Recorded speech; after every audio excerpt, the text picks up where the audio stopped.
संपूर्ण श्रोता भाई बहनों को मकर संक्रांति की बहुत बहुत बधाई। 2 दिवसीय मकर संक्रांति महोत्सव आप लोग मना रहे हैं, 14 तारीख का और 15 तारीख का।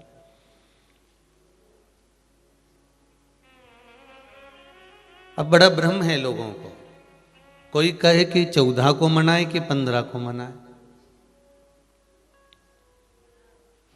बड़ा भ्रम है महाराज।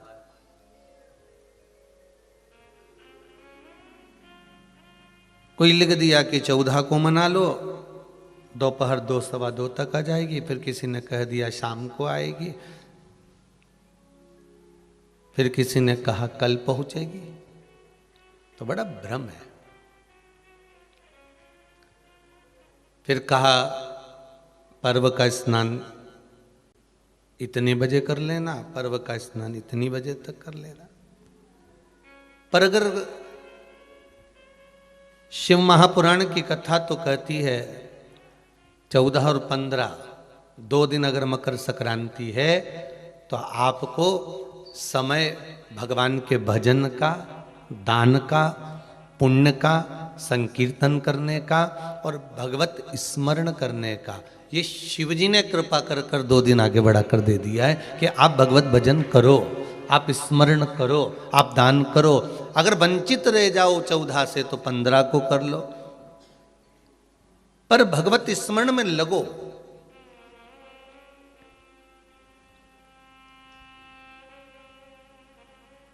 ये जरूरी नहीं कि मकर संक्रांति आएगी तभी तुम गंगा नहाओगे।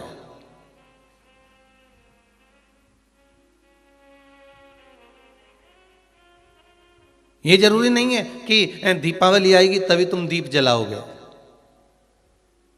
महाराज यहां तो शिव महापुराण की कथा कहती है हर उत्सव, प्रत्येक दिन, प्रत्येक घड़ी, प्रत्येक पल, प्रत्येक समय, जो समय चल रहा है आप उसको उत्सव सा मनाइए।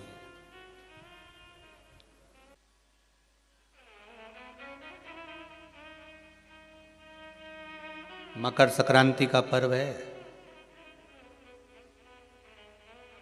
ये कोई मकर संक्रांति ऐसी नहीं पड़ गई।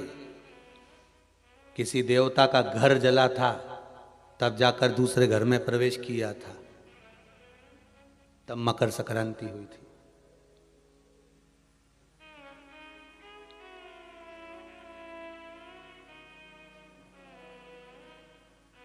एक बहू ने अपने ससुर का आदर नहीं करा था तो पिता ने बेटे के घर में आग लगा दी थी केवल क्रोध में, तब जाकर ये मकर संक्रांति पड़ी थी। कोई ऐसे ही पड़ गई मकर संक्रांति?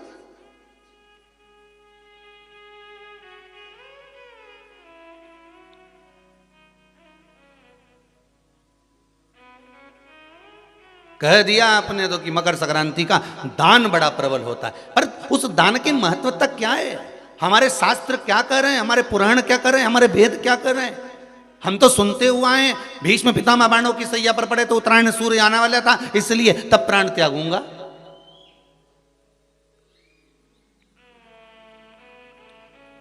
मकर राशि में सूर्य प्रवेश करेगा तब मैं आनंद पाऊंगा, तब मैं दान करूंगा, पुण्य। तो आखिर दान की महत्वता इतनी प्रबल कैसे हो गई? वो तिल की महत्वता इतनी प्रबल कैसे हो गई? वो गुड़ की महत्वता इतनी प्रबल कैसे हो गई? कहीं हमारे यहाँ एक भी मैसेज में ये नहीं लिखा हुआ आया होगा कि शक्कर तिल्ली का दान करो, गुड़ तिल्ली का दान करो।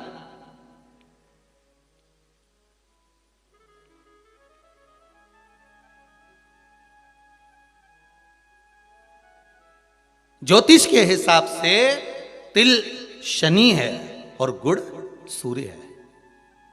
ज्योतिष के हिसाब से तिल शनि है और गुड़ सूर्य है। कोई साधारण सा भाव नहीं प्रगटा है महाराज जी। ज्योतिष में तिल को शनि और गुड़ को जम के बोलो जरा सूर्य कहा गया। दोनों बाप और बेटे का मिलन करवाया क्योंकि इन दोनों की बनती नहीं थी। शनि की सूर्य से ना बने, सूर्य देव की शनि देव से ना बने, दोनों का मिलन है, दोनों का मिलन। महाराज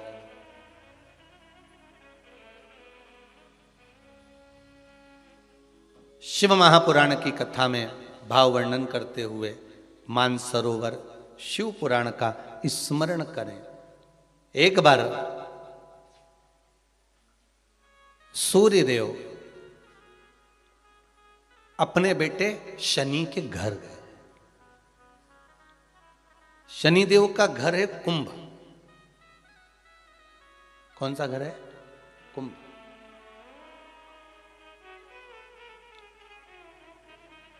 एक सरल भाषा में लेना,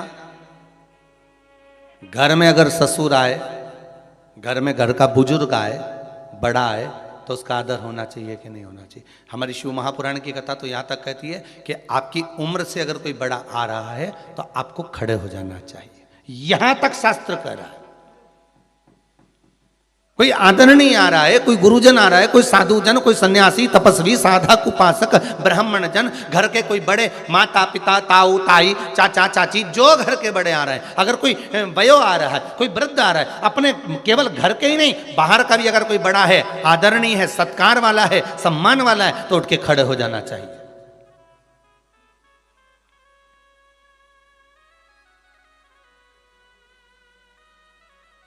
पर जिन शनि महाराज का विवाह चित्ररथ की कन्या के साथ हुआ था, वो चित्ररथ की कन्या तो ये विचार में पड़ी थी कि मैं स्वयं इतनी प्रबल और जिसका पति इतना प्रबल,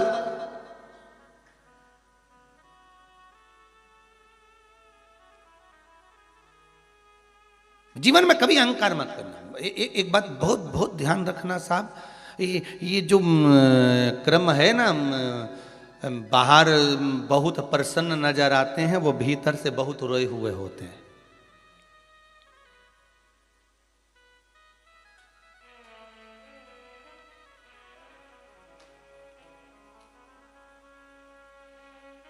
किसी ने पूछ लिया,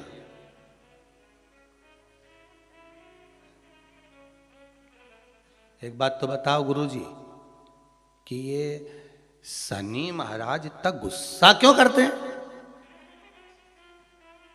दुकान पे सेठ जी इतना गुस्सा क्यों करते हैं? रोज करते हैं क्या? जम के तो बोलो, रोज करते हैं सेठ जी दुकान पे गुस्सा? जितने लोग आस्था पर कथा सुन रहे हो, मोबाइल पर सुन रहे हो, बड़े ध्यान से सुनना। सेठ जी रोज दुकान पे गुस्सा करते हैं क्या? सर रोज ऑफिस में गुस्सा करते हैं क्या? प्रतिदिन करते हैं क्या? नहीं, कभी कभी सेठ जी को गुस्सा आता है, कभी कभी जो सर हैं उनको गुस्सा आता है, कभी कभी आता है, रोज नहीं करते। बहुत बहुत सावधानी से कथा का स्मरण करिएगा। सर रोज गुस्सा करते हैं क्या? नहीं। सेठ जी रोज गुस्सा करते हैं क्या? नहीं, प्रतिदिन नहीं करेंगे। मालिक रोज क्रोध करते हैं क्या? नहीं। अगर ऑफिस में सर क्रोध कर रहे हैं, ऑफिस में सर क्रोध कर रहे हैं, दुकान पर सेठ जी क्रोध कर रहे हैं, मालिक अगर क्रोध कर रहा है तो रोज नहीं करता। वो कब करता है? जब घर में उसकी कुछ अनबन थोड़ी बहुत, परिवार में भी सबसे अनबन हो तो भी इतना गुस्सा नहीं करेगा। पर वो जगदम्बा के साथ जब अनबन होती नहीं बेरू की, तब फिर तो बिल्कुल फिर कोई नहीं चलेगा। फिर तो वो मुंह उतरा रहेगा, गुस्सा भरा रहेगा, फिर कोई बोला तो क्रोध। तो किसी ने पूछा गुरुजी ये शनि महाराज को इतना क्रोध क्यों आया रहता है? जब देखो जब शनि जी गुस्से में रहते हैं, हाँ परंतु कभी कभी करते, पर इतना गुस्सा क्यों रहता है इनके पास में? उसका एक ही तो कारण होगा। एक कारण है शनि महाराज के क्रोध करने का। धर्म पत्नी आई शनि महाराज की, सम्मुख में आकर खड़ी हो गई शनि महाराज के,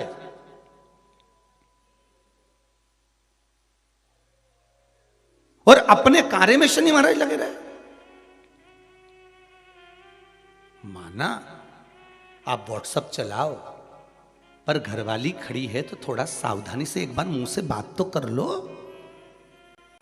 तुम्हें यूट्यूब चलाना है, फेसबुक चलाना है, इंस्टाग्राम चलाना है, व्हाट्सएप चलाओ, लैपटॉप चलाना है, फोन जो कुछ करना करो, पर जो आई है चाय लेकर बात करने के लिए 2 मिनट, उसने भी तो अपना मोबाइल रख के आई ना, चाय बना के लाई ना, और 2 कप लाई इसलिए लाई कि अपन दोनों बैठ के बात करेंगे।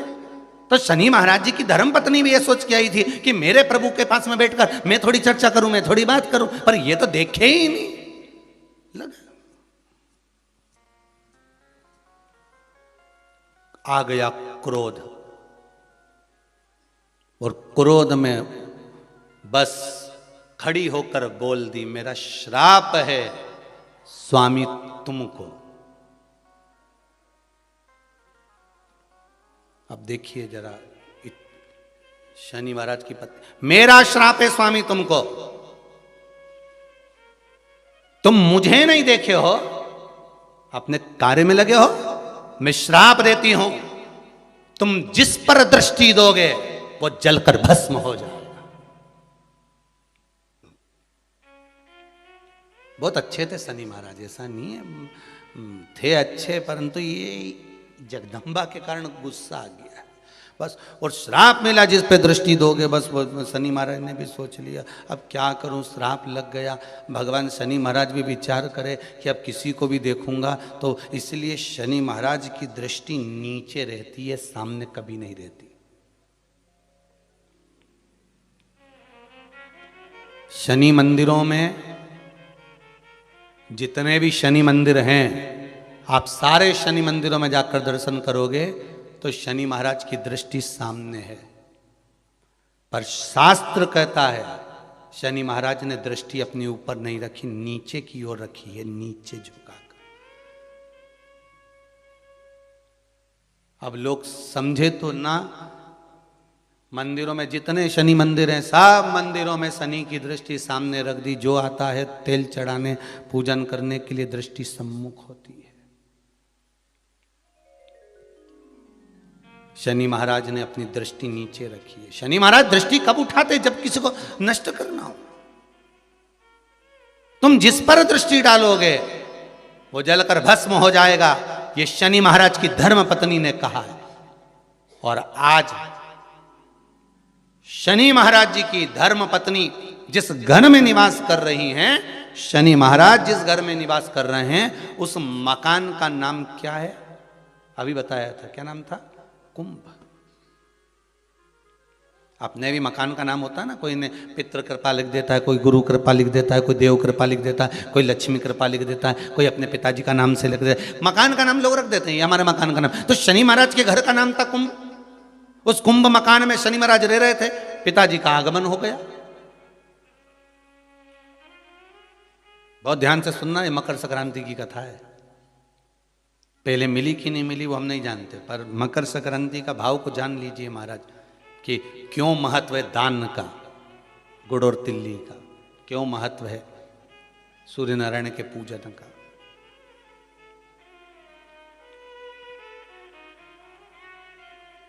महाराज, शंभु शरणे पड़ी मांगू घड़ी रे घड़ी, दुख काटो दया करी ने दर्शन आपो। हे शिव करुणा सागर भगवान ओघड़दानी त्रिकालदर्शी शंकर की कथा कर रही है। भगवान सूर्य नारायण का प्रवेश हुआ कुंभ में, घर में प्रवेश करा। जैसे ही प्रवेश करा, शनि महाराज तो उठ खड़े हुए, पर बहू खड़ी नहीं। घर का अगर कोई बड़ा आए, आदरणीय आए, सम्माननीय आए, तो उसको आदर देना चाहिए, सत्कार करो।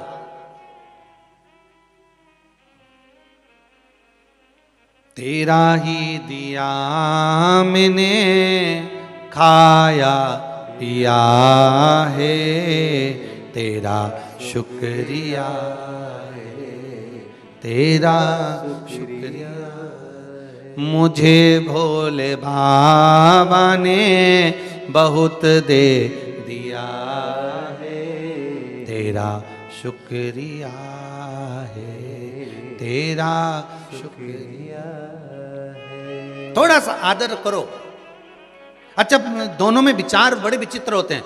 बहू सोचती है मैं सास को सुधार दूं, और सास सोचती है, जम के बोलो, बहू को सुधार। और सुधरती दोनों ही नहीं है। धीरे धीरे करके सिधर जाती है पर सुधर नहीं पाती।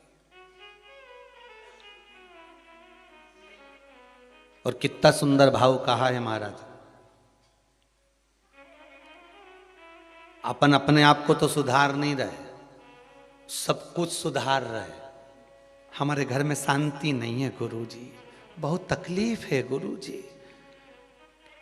फिर गए किसी के पास में, उन्होंने कहा चलो हाथ दिखाओ, लाओ जरा तुम्हारा ग्रह दशा देखते हैं। और उन्होंने कहा एक काम करो, फिर किसी को बुलाया, कोई वास्तु शास्त्री बाबू आ गए, किसी ने मकान देखा, कह दिया घर बदलो, घर ठीक नहीं है, इसमें कुछ ऐसी चीज है कि तुम बर्बाद हो जाओगे। अब तुमने क्या करा, किसी के कहने पे जम के बोलो जरा, बदला कि नहीं बदला? जब इतनी बड़ी बात कह दी तो भाई घर बदल लिया, ठीक है। अब वो घर बदल के किराए का मकान में चले गए, और किराए के मकान में 20,000 रुपये महीना लगना चालू हो गया। अभी तक वो लग नहीं रहा था ना, अब 20,000 रुपये महीना किराए के मकान में लगना चालू हुआ। और जो 20,000 रुपये लगना चालू हुआ, थोड़े दिन तक तो थोड़ा लगा कि हाँ थोड़ी शांति है, 2 महीना 4 महीना 6 महीना ऐसा लगा, खूब शांति आ गई। महाराज बिल्कुल सही किया था, एकदम बढ़िया बोला था। अच्छा वो अपन ने घर छोड़ दिया। और 2-4 महीने जब 20,000 रुपये देने फिर जो झगड़ा चालू हुआ, मकान मालिक बोला 20,000, गैस की टंकी, बच्चों की फीस। फिर जो जैसे कल कथा में था ना, गौरी कुंड पे उफान, गंगा जी का जल, बस वैसा उफान जो आया। अब फिर किसी के यहाँ आ गई, महाराज शांति नहीं बिल्कुल भी, बड़े दुखी हो गए। घर में रत्ती सारा सुखे पर शांति नहीं है, बिल्कुल नहीं है। फिर किसी ने कहा एक काम करो, थोड़े दिन के लिए तुम ये वाला नेकलेस पहन लो, थोड़े दिन के लिए तुम ये धारण कर लो, थोड़े दिन के लिए ये वाले कलर के कपड़े पहनो। ये जब गुरुवार आए तो पीला पहनना, बुधवार आए तो ये कलर का पहनना, काला पहन लेना, ये पहन लेना, वो पहन लेना। फिर लिबास बदला। अभी क्या बदला था? घर। अब क्या बदला है? लिबास।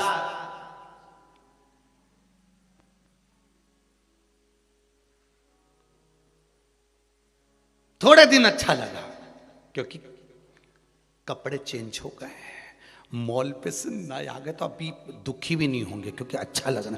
फिर 4-6 महीने निकले, 8 महीने, 1 साल निकला। उसके बाद फिर किसी मात बड़े दुखी हो गए, बड़ी तकलीफ है। क्या हुआ? क्या? बस पूछो ही मत, व्यापार में भी बड़ी तकलीफ है, घर में भी है। फिर किसी ने कह दिया तुम्हारे रिश्तेदार तुम पे कुछ करवा रहे हैं।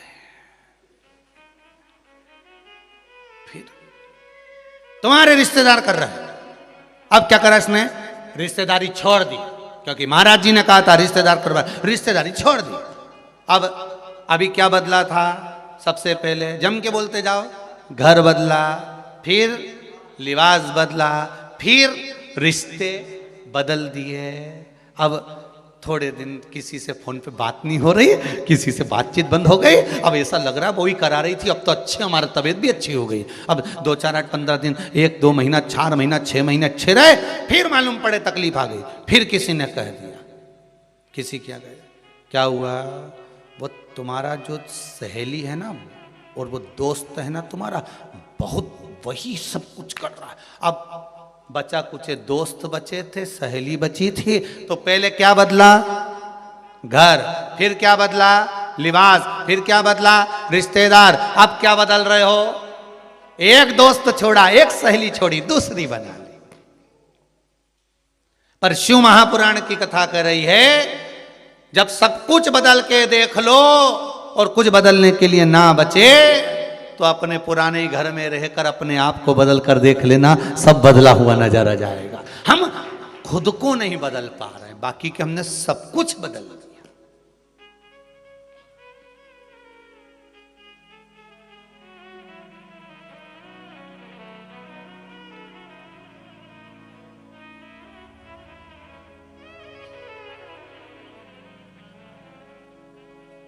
हमने सब कुछ बदल कर देख लिया, अब एक बार खुद को तो बदलो, अपने आप के स्वभाव को बदलो।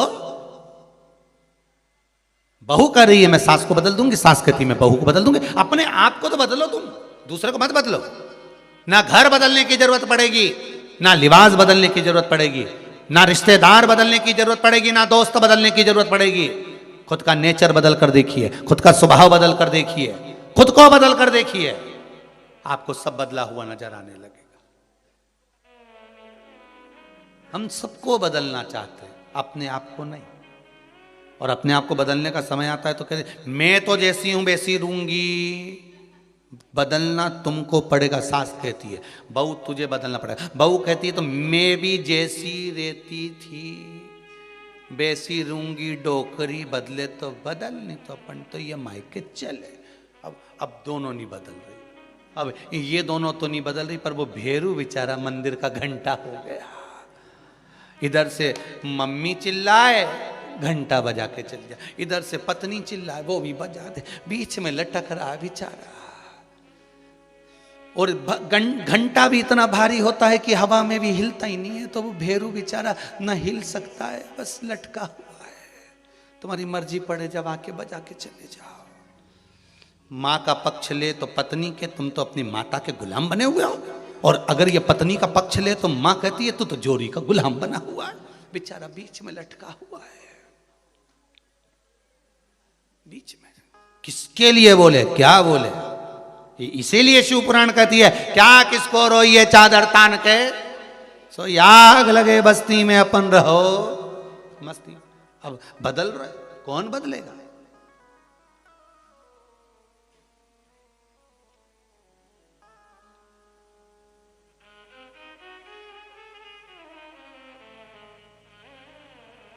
महाराज अगर शिव भक्ति है, महाराज शिव स्मरण है, तो उसमें भाव कहा गया आप स्वयं को बदलिए। और मुझे इस बात पर बड़ा गर्व है, आज दुनिया के लोग शिव महापुराण की कथा सुनकर, जितने लोग मोबाइल पर सुन रहे हैं, जितने फेसबुक पर सुन रहे हैं, जितने यूट्यूब पर सुन रहे हैं, और जितने आस्था चैनल पर सुन रहे हैं, इन सभी श्रोताओं पर मुझे गर्व है इस चीज का कि आपने दूसरे को नहीं बदला, आपने अपने आप को बदला है। एक लोटा पानी आप स्वयं लेकर मंदिर जा रहे हो, आप स्वयं बेलपत्र चढ़ा रहे हो, आप स्वयं पशुपतिनाथ का व्रत कर रहे हो, आप स्वयं सोमवार की अष्टमी कर रहे हो, आप स्वयं प्रदोष का व्रत कर रहे हो, आप स्वयं शंकर जी को एक चावल का दाना चढ़ा रहे हो, आप स्वयं शंकर भगवान पर एक फूल चढ़ा रहे हो। आपने दूसरे को बदलना नहीं है, आपने खुद को बदला। और आप खुद को बदले, इसलिए धीरे धीरे देखते देखते पूरा परिवार बदल गया, फिर रिश्तेदार बदल गए, फिर मोहल्ला बदल गया। अब पूरे मोहल्ले में जो शंकर जी का मंदिर होगा उसमें तुमने चालू करा था, अब तुम्हें भी लाइन लगाकर पूजन करना पड़ रही होगी, क्योंकि तुमने बदला है। ये सीहोर वाले महाराज ने नहीं बदला, सीहोर वाले महाराज की सामर्थ्यता नहीं किसी को बदलने की, बदलाव तुम लेकर आए।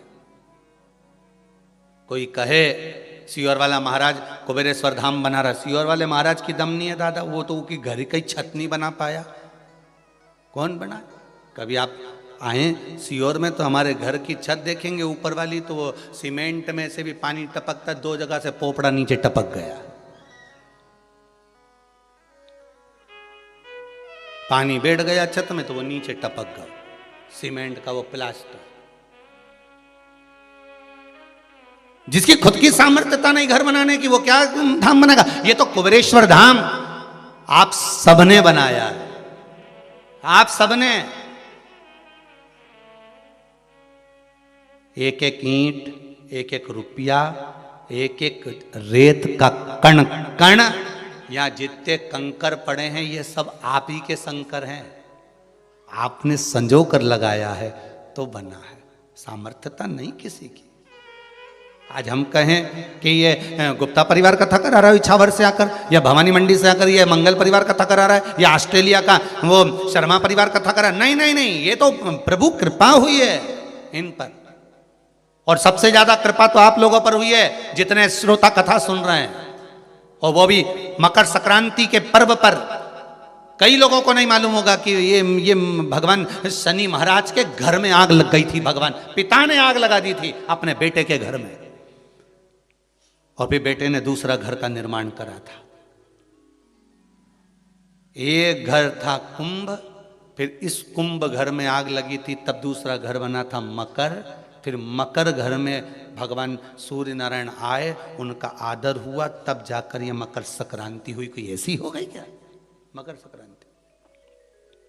मकर संक्रांति का मतलब क्या है?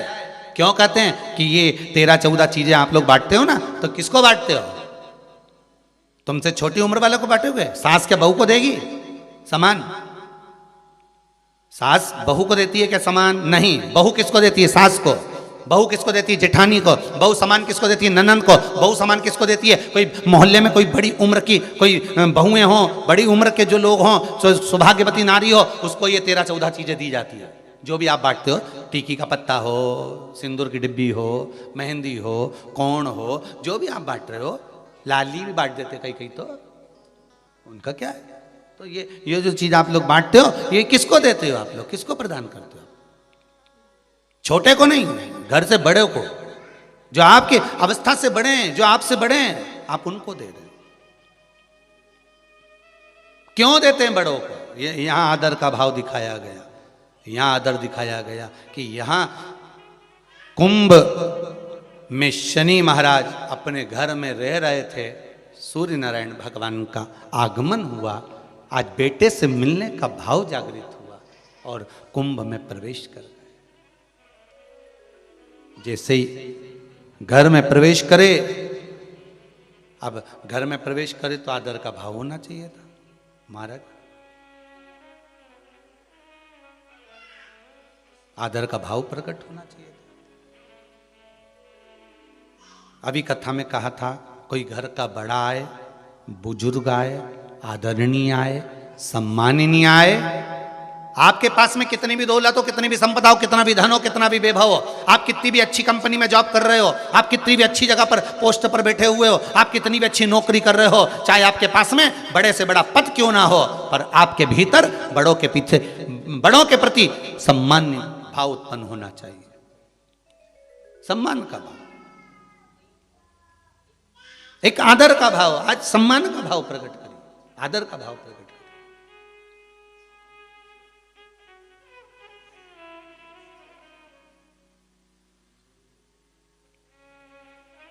महाराज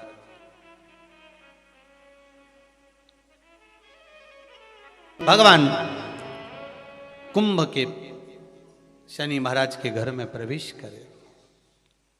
शिव भगवान सूर्य नारायण को देखकर बेटा तो उठकर खड़ा हो गया, पर धर्मपत्नी थोड़ा आदर ना कर पाई, थोड़ा आदर नहीं करा है। और जब आदर नहीं हुआ, जानकर शनि महाराज ने कहा, शनि महाराज को थोड़ा सा क्रोध आया, सूर्य बाबा को क्रोध आ गया। सूर्य बाबा ने अपने ही तेज प्रकाश से कुंभ को जला दिया।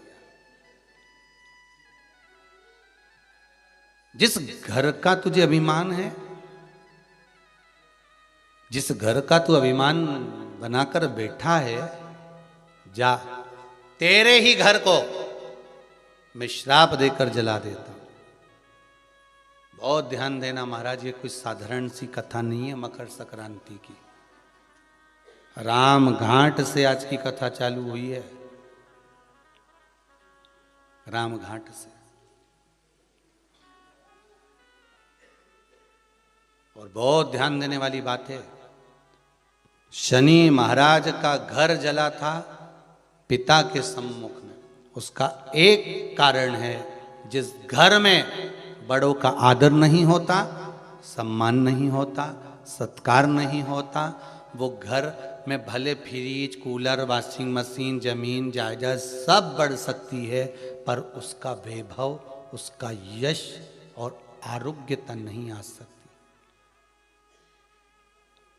कई लोग कहते हैं हमारी माँ तो बहुत पक्षपात करती हैं, हमारे पिताजी तो पक्षपात करते हैं, उन्होंने उनको इतना दे दिया, हमको कम दे दिया, ऐसा कर दिया, वैसा। भले करे, उनके कर्म का भोग वो भोगेंगे, पर आपका कर्म है, आप अपने माता पिता का आदर करिए। जब वो आपके घर में आए आदर दीजिए। और नहीं आते, कितना भी झगड़ा हो, कितना भी लड़ाई हो, कितना भी विवाद हो, कितने भी विवाद हो, बात खत्म ना करते हुए, बात बंद ना करते हुए एक बार उनको बुलाओ जरूर कि मेरे घर पर आइए। आदर करो, सम्मान करो, सत्कार करो। शनि महाराज का घर भी जल गया था, मात्र पिता का आदर नहीं हुआ था। कितना प्रबल थे शनि महाराज, जरा अंदाजा लगाओ। जिनकी ढैया और 7.5 तो यूं ही निपटा दे आदमी को। जो कृपा की दृष्टि शनि महाराज कर दें तो धन की कमी ना हो जिसके यहां, और अगर शनि महाराज कुदृष्टि कर दें तो लोग बर्बाद हो जाएं। वो शनि महाराज का घर उनके पिताजी ने आग लगा दी। किसकी हिम्मत शनि महाराज पे दृष्टि डालने की। आज के ज़माने में शनि महाराज के लोग बाल्टी लेके तुम्हारे सामने आ जाएं तो तुम्हें 10 रुपया 1 रुपया तो देना ही पड़ता है। इतनी दमदारी आज भी शनि महाराज की। और उनके घर में आग लगाना कोई सरल बात है?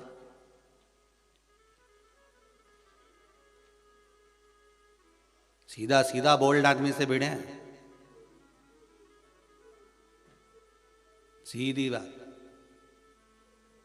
आज भी शनिवार आते हैं, जो बाल्टी सामने दी रुपया निकाल कर डालना पड़ता है। इतनी दमदारी है, इतनी दमदारी। अच्छा भी पर्स टटोलता रहे, देखो 1 रुपया हो 2 रुपया, देखो जरा। उसने कुछ भी नहीं बोला, बस उसने तो बाल्टी आगे अड़ाई, पहचान गए कि वो का आदमी है, देना पड़ेगा। कितनी बोल्डता होगी, कितनी दमदारी होगी, जरा सोचिए। और वो शनि महाराज का मकान, घर जिसमें शनि महाराज रह रहे थे, उसमें आग लगा दी किसने? सूर्य नारायण भगवान, पिता ने। क्योंकि आदर माँ बाप का अगर नहीं है तो वो जमीन जायदाद किसी काम की नहीं है।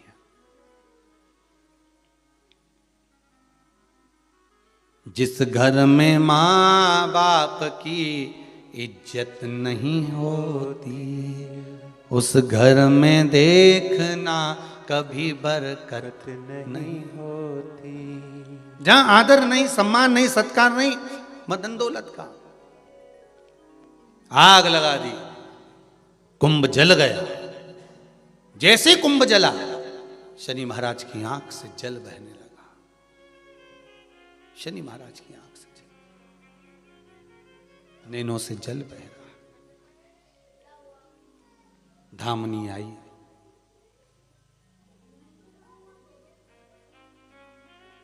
पूछा क्या हुआ? आज घर में आग लग गई। पिता आए थे, उनके लिए कुछ ला नहीं सकी तो? घर का बुजुर्ग आया था, घर का बड़ा आया था, कम से कम आदर तो करना चाहिए। कुछ नहीं, अगर घर का बड़ा आए ना, घर का बुजुर्ग आए ना, घर का कोई बयो व्यक्ति आए तो आदर के 2 शब्द ही बोल लो, बहुत ऐसा मीठे शब्द।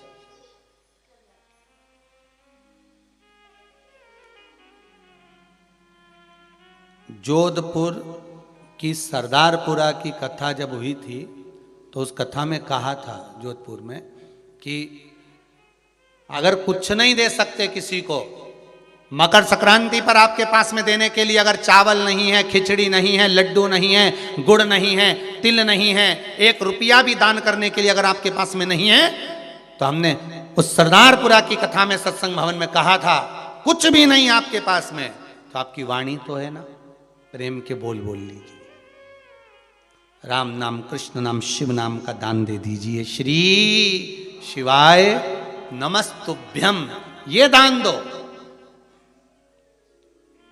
नहीं है आपके पास कुछ दान करने के लिए, आप श्री शिवाय नमस्तुभ्यम दान करो। और अगर भगवान ने दिया है आपको थोड़ा बहुत धन, अगर भगवान ने आपको दिया है तो सत्कर्म में लगाने का प्रयास करिए, लगाओ उसको। वो गलत जगह पर लगे, उससे अच्छा अच्छी जगह लगा। और अगर कुछ नहीं है तो मुख से बोलते चलो, श्री शिवाय नमस्तुभ्यम, श्री शिवाय नमस्तुभ्यम। आज मकर संक्रांति है, सभी लोग इस मंत्र का दान आप भी करो और हम भी करें, साथ में मिलकर बोलें, श्री शिवाय नमस्तुभ्यम, श्री शिवाय नमस्तुभ्यं। श्री शिवाय नमस्तुभ्यं। श्री शिवाय नमस्तुभ्यं। कुबेरेश्वर बाबा की इस पावन धरा से ऑनलाइन जितने लोग शिव महापुराण की कथा को सुन रहे हैं, यही विचार करना कि कुबेरेश्वर बाबा के इस पावन प्रांगण में जो कुबेर भंडारी की ये भूमि है, उसमें जो कूप है, यही समझना कि उस पवित्र कूप का आप स्नान कर रहे हो। एक बार फिर मुख से बोलो, श्री शिवाय नमस्तुभ्यं। श्री शिवाय नमस्तुभ्यं। अब तो ये भाव रखो कि हमने पवित्र कूप में, कुबेरेश्वर धाम के इस पावन धरा पर जो कूप है बाबा का, हमने उसमें स्नान कर लिया।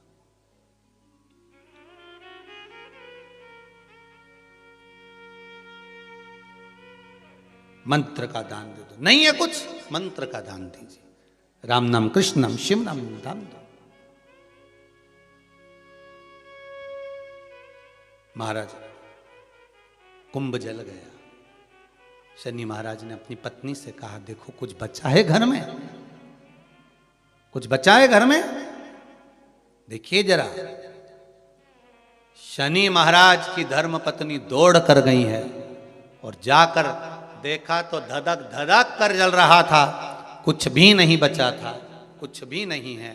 तब शनि महाराज ने अपने पिताजी के चरण पकड़े, गलती हो गई, मेरा पिता आया था, मैं आदर नहीं कर पाया। मेरे पिता आए, सूर्य नारायण आए और मैं आदर नहीं कर पाया।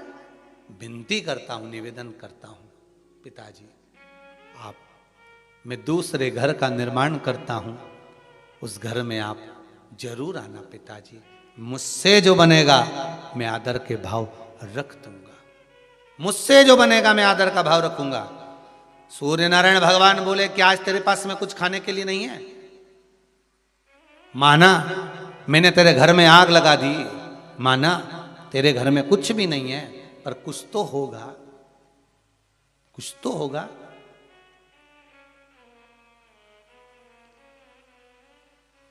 अंदर गई चित्ररथ की पुत्री, दौड़ कर गई शनि महाराज की धर्म पत्नी। थोड़ा सा तिल और गुड़ रखा हुआ था, तिल और गुड़ लेके आई, भगवान को देने लगी।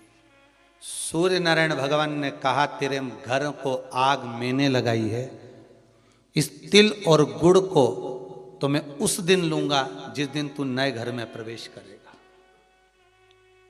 और मैं स्वयं तेरे उस घर में आऊंगा, आदर देखूंगा, तब तुझे देखकर जाऊंगा। भगवान ने, शनि महाराज ने नया घर बनाया जिसका नाम था मकर।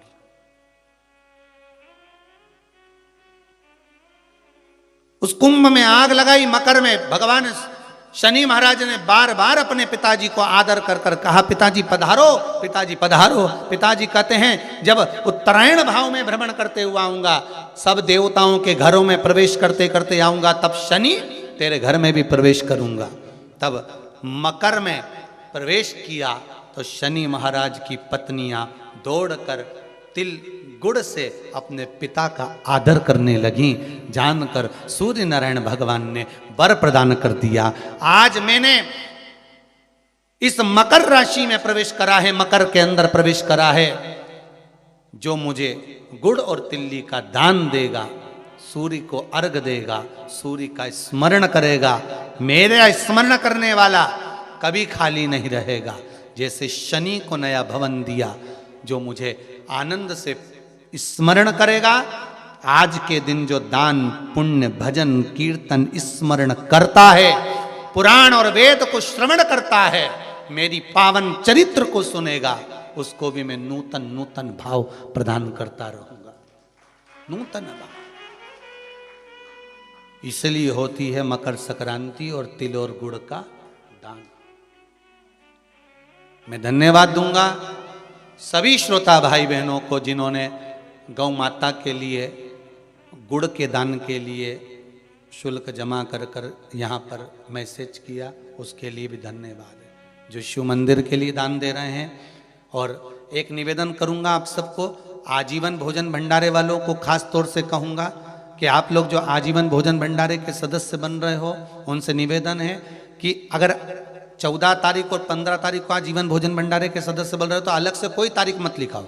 आप तो अगर तारीख लिखाना है कि हम आजीवन भोजन भंडारे के सदस्य बन रहे हैं तो 14 तारीख मकर संक्रांति लिखाओ। उसका कारण है, कम से कम आज के दिन आजीवन भोजन भंडारा, मतलब अपन रहें ना रहें पर आपके निमित्त, आपके द्वारा यहां लोग भोजन तो कर लेंगे, सुख तो पाएंगे। तो आजीवन भोजन भंडारे वाले ध्यान रखें कि कोई तारीख मत बदलो आप तो कि हमारे जन्मदिन पे करना है या नहीं, आप तो 14 मकर संक्रांति की हमने लिखा दी, मतलब आज करा तो आज ही का लिख लो, आप तो मकर संक्रांति पे करा दीजिए।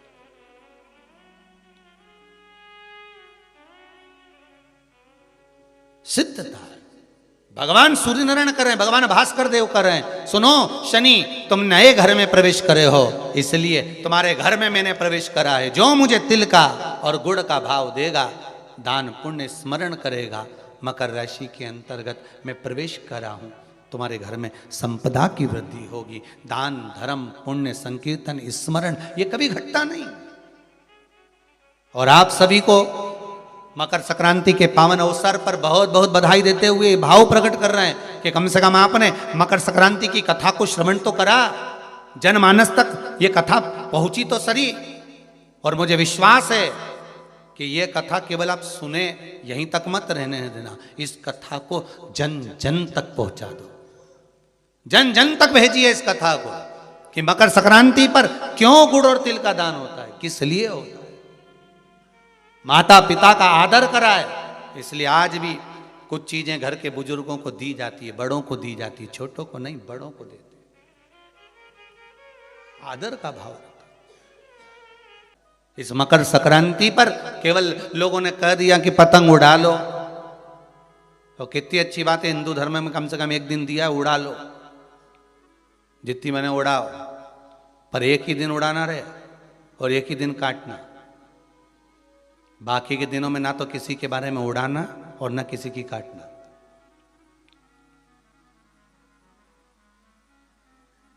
मकर संक्रांति का पर्व देखना है तो पुराना उठाकर देखिएगा कि हमारे यहां मकर संक्रांति का भाव क्या व्यक्त करता था,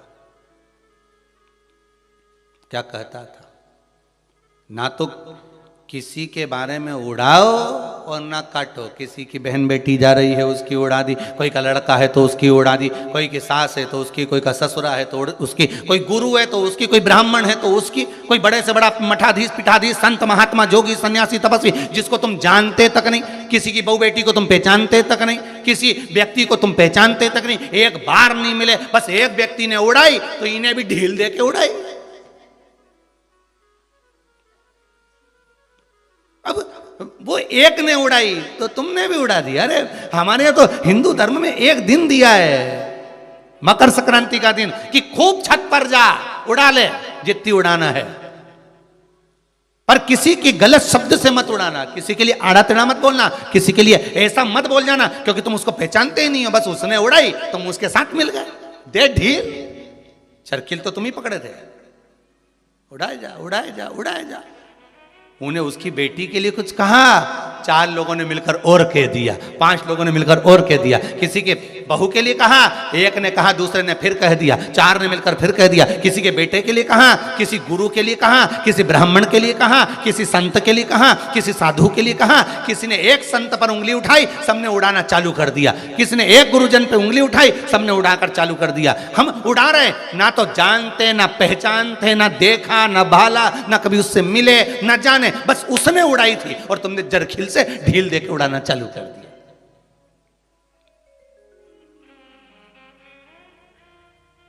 अरे कितना हमारी भारत की भूमि को पहचानो तो रे भाई।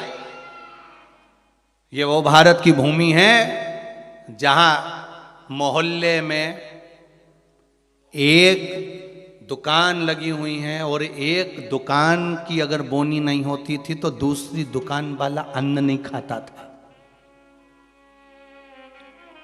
वो नियम अभी भी खत्म नहीं हुआ, अब मरे तक रह गया कि मोहल्ले में कोई मर जाता है तो मोहल्ले के लोग अन्न नहीं बनाते, खाते नहीं जब तक कि वो अर्थी नहीं उठ जाती।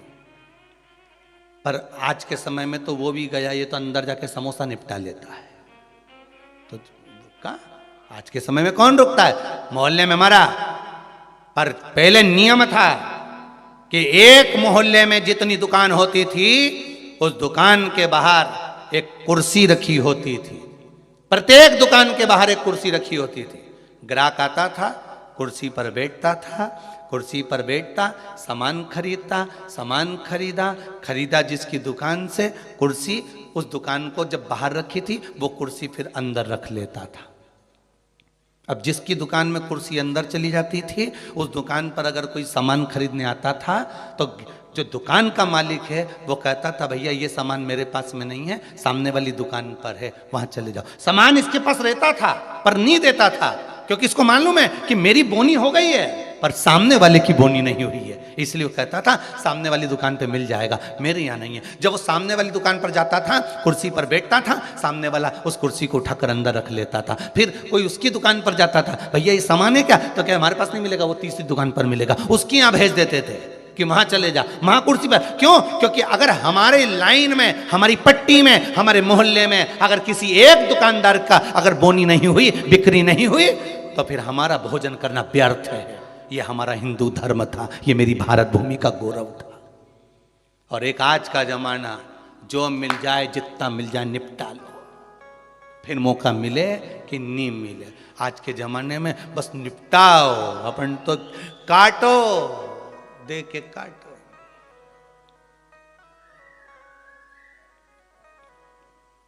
अरे भगवान से भी कहना, पतंग उड़े आकाश माने, डोर थारा हाथ मां, ओ वल्लभ मारी पतंग ऊंची राख जो। श्री जी बाबा मारी पतंग ऊंची राख जो, गोवर्धन बाबा मारी पतंग ऊंची राख, ओ भोले बाबा मारी पतंग ऊंची राख जो। भगवान से प्रार्थना करना, और दिया एक दिन भगवान ने, उड़ा लो जितनी उड़ाना है।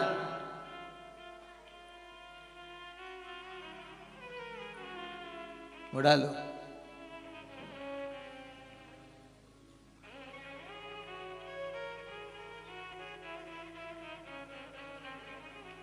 महाराज कि श्वास रुक जाएगी चलते चलते, क्षमा बुझ जाएगी जलते जलते, दम निकल जाएगा रोशनी का, क्या भरोसा है इस जिंदगी का। हर समय, हर पल, हर घड़ी, हर क्षण को आप उत्सव मना लीजिए।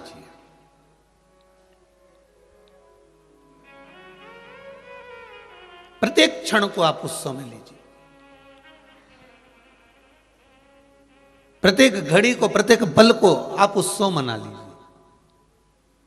आप ये इंतजार मत करना कि मैं परसों के दिन ही भगवान का भजन करूंगी, मैं कल के दिन ही भगवान का स्मरण करूंगी, मैं कल ही। यहाँ तो हमारा तो शास्त्र कहता है काल करे सो आज कर, आज करे सो अब पल में प्रलय हो जाएगा, पुण्य करेगा कब। तो तुम्हें जब मौका मिल जाए तब राम भज लो, तुम्हें जब मौका मिल जाए तब तुम कीर्तन कर लो, तुम्हें जब मौका मिल जाए तब तुम दान कर लो, तुम्हें जब मौका मिल जाए तब तुम सत्कर्म कर लो, तुम्हें जब मौका मिल जाए तब तुम, तुम्हारी मर्जी पड़े, जब तुम्हें मौका मिले तब तुम अन्नदान, वस्त्र दान, मुद्रा दान, स्वर्ण दान, गौ माता को रोटी का दान, ब्राह्मण जन को जल आदि का दान, जो कुछ करना है तुम्हारे हाथों से कर लो। बस इतना याद रखना जो पहले कथा में कहा है कि शरीर चले और तुम्हारे घर में चले, तब तक सारे अच्छे काम कर लो।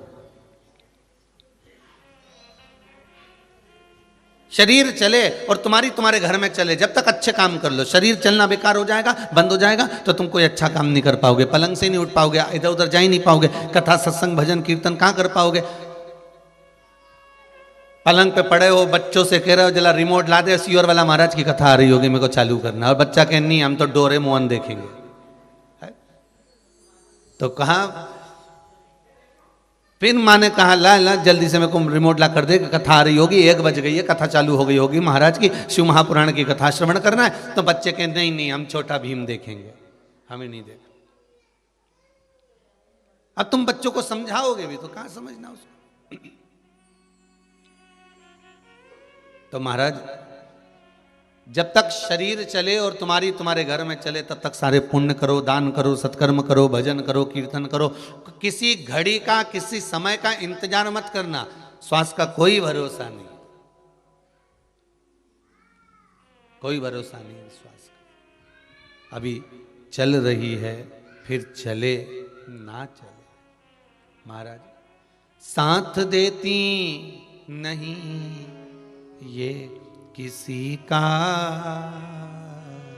क्या भरोसा है इस जिंदगी का। चले ना चले, इसीलिए शायद कहा कि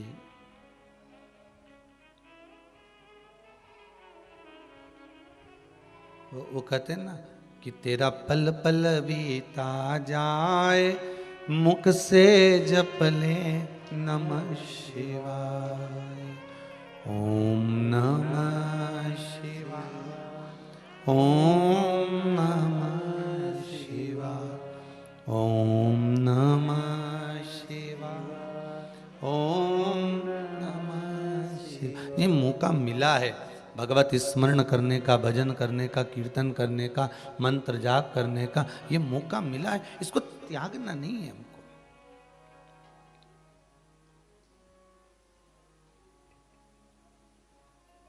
कोई कहेगा मकर संक्रांति आज है, कोई कहेगा कल है, तो आप तो कहना हम तो आज भी खिचड़ी लड्डू का दान दे देते हैं और कल भी खिचड़ी और लड्डू का दान दे देते। तो कि 2-2 दिन देने से कौन सा फायदा है, तो कि भगवान समझ जाएगा, जिस दिन का होगा उस दिन मान लेगा। हम दोनों दिन, बहुत चतुर लोग होते हैं जिनको टिकट करवाना होता है ना रेलवे का, वो बहुत चतुरता अपनाते हैं महाराज जी। अगर स्लीपर का डाल देते हैं, कई स्लीपर का डाल दो अगर, और फिर एसी का डाल दो, सेकंड एसी का डाल दो, थर्ड एसी का डाल दो। जब सेकंड एसी थर्ड एसी का टिकट तो क्लियर नहीं है, मम्मी इसमें टिकट नहीं मिल रहा, वेटिंग चल रही है, तो क्या स्लीपर का भी डाल दे। अगर क्लियर हो गई तो इधर और नहीं हुई तो उधर, तू तो डाल।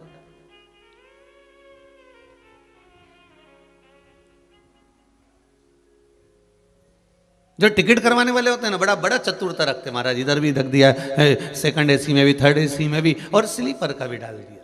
और डालने के बाद उनके मन में आ गया कि अब इधर का क्लियर हो जाएगा तो इधर बैठ जाएंगे, इधर का क्लियर होगा नहीं तो एक जगह का पैसा वापिस, अगर जो क्लियर नहीं होगा तो पैसा वापिस खाते में आ जाएगा।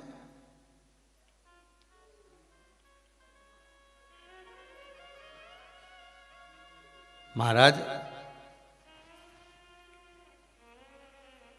जब मौका मिल जाए आपको, जैसा मौका मिल जाए, उस भाव में आप भगवान का भजन, दान का कोई समय नहीं है, भजन का कोई समय नहीं है, स्मरण का कोई समय नहीं है, पुण्य करने का कोई समय नहीं है। हाँ, पाप करने के लिए आगे जा रहे हो तो थोड़ा समय लगा देना, पर दान करने, पुण्य करने, सत्कर्म करने जा रहे हो तो बिल्कुल समय मत लगाना।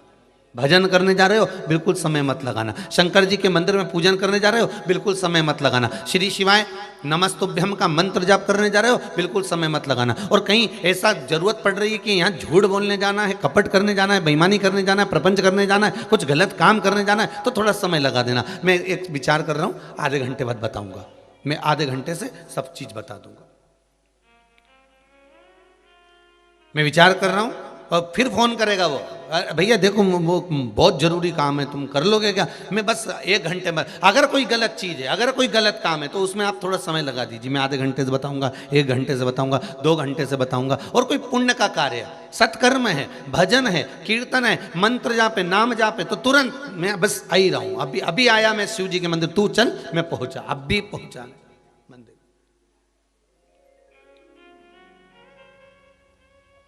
राम राम रटते रहो जब तक घट में प्राण, कबहु तो दीन दयाल के भनक पड़ेगी का।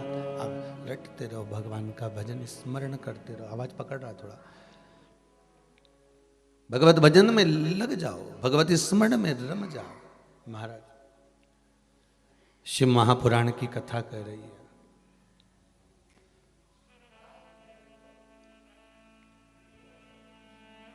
प्रत्येक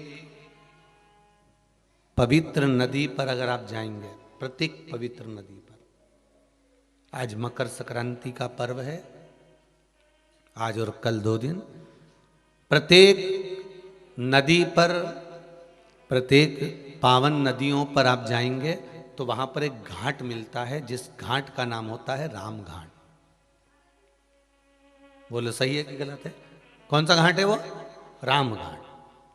एक घाट मिलता है जिसका नाम है राम घाट। आप छिपरा जाएंगे तो वहाँ भी राम घाट मिल जाएगा, आप इलाहाबाद जाएंगे तो प्रयागराज में वहाँ पर भी राम घाट मिल जाएगा, आप हरिद्वार जाएंगे तो वहाँ भी राम घाट मिल जाएगा, आप चित्रकूट जाएंगे तो वहाँ पर भी राम घाट मिल जाएगा, आप सरयू जी जाएंगे तो वहाँ पर भी राम घाट मिल जाएगा, आप यमुना जी के घाट जाएंगे तो वहाँ पर भी राम घाट मिल जाएगा। तो कभी आपने विचार करा कि राम घाट का मतलब क्या होता है और क्यों ये सारे साधु सन्यासी तपस्वी साधक संत महात्मा जो कुंभ में स्नान करने के लिए आते हैं, कुंभ के मेले में आते हैं, ये राम घाट पर ही क्यों नहाते हैं?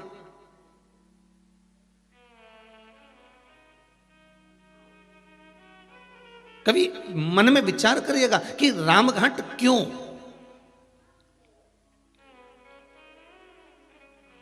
इतने सारे घाट बने हुए हैं, इतने सारे घाट बनाए गए हैं, पर राम घाट की ही महत्वता क्यों होती है?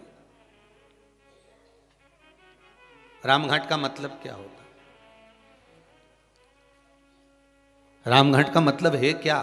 तो राम घाट का मतलब शिव महापुराण की कथा कह रही है, शास्त्र वर्णन करता है। हमारे वेद और शास्त्र कहते हैं राम घाट का मतलब केवल ये नहीं कि एक घाट का, जहां केवल राम जी के समय पर, मेरे राघव जी के समय पर जिस घाट का निर्माण हुआ है, मेरे राम जी के समय पर जो घाट बनाया गया था, मेरे राघव जी के समय पर, मेरे राम जी के समय पर जो घाट का निर्माण हुआ था, वो घाट कोई साधारण नहीं था।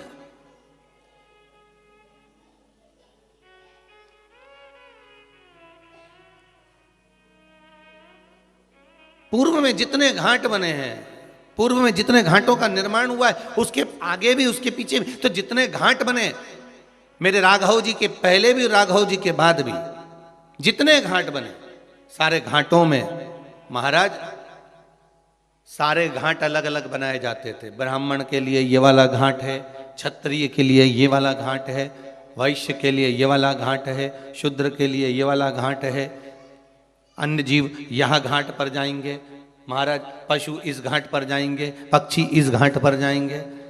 सारे घाटों का निर्माण अलग अलग कर दिया गया, सारे घाटों को अलग अलग बना दिया गया। पर मेरे राघव जी के राजपाट के समय पर, मेरे राघव जी के, मेरे राम जी के राज्य के समय पर सारे घाट हटा दिए गए, केवल एक घाट बना दिया गया। कौन सा घाट था? राम घाट। जितने आस्था पर कथा सुन रहे हो, मोबाइल पर सुन रहे हो, बिल्कुल ध्यान से सुनना। मेरे राम जी के समय पर सारे, ना ब्राह्मणों के लिए, ना क्षत्रिय के लिए, ना वैश्य के लिए, ना शूद्र के लिए कोई घाट अलग नहीं, कि पशु के लिए कि पक्षी के लिए कोई घाट अलग नहीं। मेरे राम जी के समय पर एक घाट होता था, वो था राम घाट, अर्थात सातों जात का जीव उस घाट पर जावे और भगवान की भक्ति में डुबकी लगावे। राम कथा, शिव कथा, कृष्ण कथा, भागवत कथा, रामचरितमानस, विष्णु कथा, देवी कथा, ये 33 कोटि देवताओं के जितनी कथा है, ये राम घाट की तरह है कि यहाँ केवल एक के लिए नहीं, कि ब्राह्मणों के लिए है, कि ये क्षत्रियों के लिए है, कि ये वैश्यों के लिए है, कि ये शूद्र के लिए है, ये सातों जात के लिए। शिव महापुराण की कथा, राम कथा सातों जात के लिए, कृष्ण कथा सातों जात के लिए।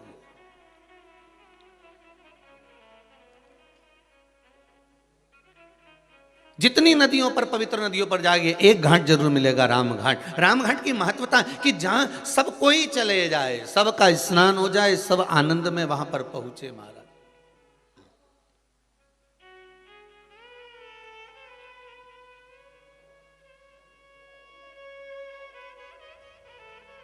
वो घाट है राम घाट महाराज, जहां पर जो स्नान करे प्रेम वश करे, प्रेम वश। भगवान, ये जितने घाटों का निर्माण हुआ है, इन सारे घाटों में एक घाट प्रियता का भाव देता है, वो है राम घाट। और अपने जीवन में उतार कर रखिए इस बात को, इस प्रसंग को उतार कर रखना कि मेरे राघव जी के समय पर कोई भेदभाव नहीं था। मेरे राघव जी के समय पर सारे घाट हटाकर केवल एक घाट कर दिया गया था, वो था राम घाट।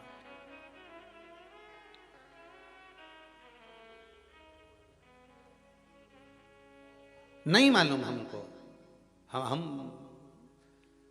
ज्यादा अगर कुछ ज्ञान ना हो ना, तो भगवान के भजन में डूबे रहो।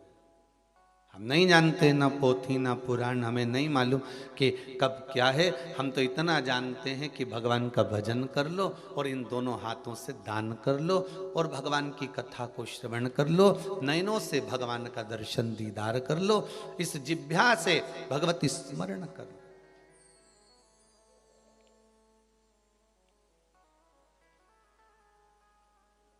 महाराज, एक बार नामदेव जी महाराज जी से पूछ लिया था। संत श्री नामदेव जी महाराज जी से किसी ने पूछा, गुरुजी ये बताओ कि तुम कहते हो कि भगवान का भजन करो, भगवान का भजन करो, भगवान का स्मरण करो, भगवान का भजन करो, स्मरण करो, भगवान का नाम लो, पर भगवान तो हमको कभी दिखता ही नहीं है। भगवान भी तो नजर आना चाहिए कि भगवान है कहां आखिर। नामदेव जी ने कहा, अपने चेले से जा एक जरा लोटा भर लिया और थोड़ा एक कटोरी में नमक लिया। अब चेला गया, एक लोटा भर पानी भर लाया और एक कटोरी में नमक लिया है। नामदेव जी महाराज ने कहा, नमक इसमें डाल दे और चम्मच से हिला दे उसको। और नामदेव जी के कहने से पानी में डाल दिया, हिला दिया। अब नामदेव जी महाराज बोले, ये बता इसमें नमक कहीं दिख रहा है? अरे गुरुजी, आप भी ऐसी बात करते हो, कटोरी भर के नमक डाला तो था जब दिख रहा था। पानी में दिख रहा है क्या कि नहीं? अब पानी में नजर नहीं आ रहा ना, तो अब एक काम कर, चक्के बता कि नमक है कि नहीं। उसने पानी को मुख में लिया तो क्या, गुरुजी इसमें तो नमक है। पानी में नमक नहीं दिख रहा है, पर चखोगे तो नमक का स्वाद आएगा। अब गुरुजी ने कहा, एक काम कर, इसको पानी में उकाल, इस पानी को गर्म कर ले, उकाल ले। और पानी को जो उकालना चालू करा, गर्म करना चालू करा, वो पानी धीरे धीरे धीरे धीरे भाप बनकर उड़ गया और पूरे भगोने में, पूरी कढ़ैया में सफेद सफेद छोटे छोटे नमक के दाने रह गए। गुरुजी ने कहा, अब क्या दिख रहा है? तो क्या गुरुजी, नमक के छोटे छोटे कण है। गुरुजी बोले, बस नामदेव जी कहते हैं, परमात्मा है, परमात्मा है और इस शरीर में घुला हुआ है। परमात्मा इस मानव की देह में घुला हुआ है। परमात्मा इसलिए कहते हैं आत्मा ही परमात्मा है। अरे कितना सुंदर कहा।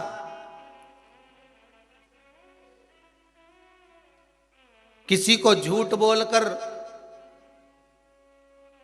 और किसी के साथ में छल कर कर, किसी को धोखा देकर, ये मत समझना कि ये मूर्ख है।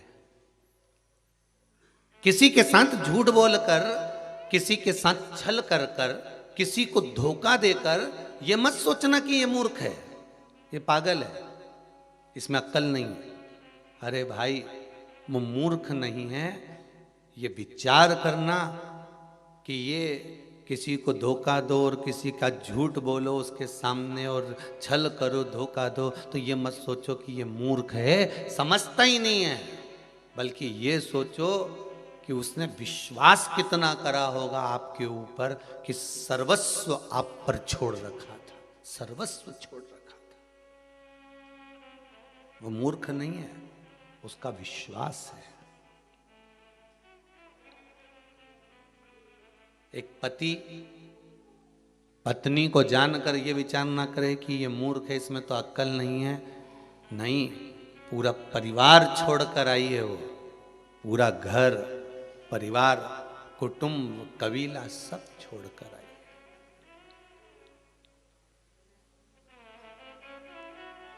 पत्र तो हम लेकर नहीं आए, यहाँ पर तो केवल अभी पब्लिक अलाउ नहीं है, लोग भगत लोग। तो जिन्होंने डाक द्वारा पत्र भेजे हैं उसमें एक पत्र भेजा हुआ है। उस पत्र में एक बेटी ने लिखा है, गुरुदेव, बेटी पिता के घर रहती है तो भी पराई कहलाती है और ससुराल चली जाती है तो भी पराई कहलाती है। बेटी का असली घर कौन सा है, हमें उत्तर चाहिए।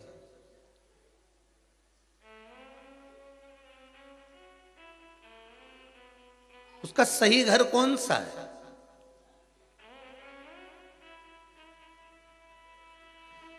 जब वो मायके रहती है तभी भी लोग कहते हैं ये पराई है, और आ गई उसके बाद भी उसका कोई, यहां पर आने के बाद भी लोग कह देते हैं अरे वहां की है। अगर इसको सब बात बता दो कि तो मायके जाके लगा देगी सब बात, मतलब अभी भी पराई है। वहां भी पराई थी और यहां भी पराई है। तो पूछा उस बेटी ने कि उस बेटी का सही स्थान, सही घर कौन सा है? तो मैं निवेदन करूंगा उस बेटी से कि ना मायका ना ससुराल, सबके हृदय में तेरा घर है। तो जिसके हृदय में घर बना सकती है बना ले। ना मायका ना ससुराल, तो जिसके हृदय में, पति के साथ रह रही है तो पति के हृदय में घर बनाती है, बेटे के साथ रह रही है तो बेटे के हृदय में घर बनाती है, अपने पिता के साथ रह रही है तो पिता के हृदय में घर बनाती है, अपनी बहन के साथ रह रही है तो बहन के हृदय में घर बनाती है। वो विचार करो, तुम्हारा पति और तुम्हारे पिता तो एक या दो मकान बनाते हैं और उस पर अपना नाम लिख देते हैं, पर तू जब किसी के हृदय में घर बनाती है तो नाम नहीं लिखती, अपना हृदय ही उसके नाम कर देती है। ये चित्त, कोई घर तुम्हारा नहीं, ना मायका ना ससुराल।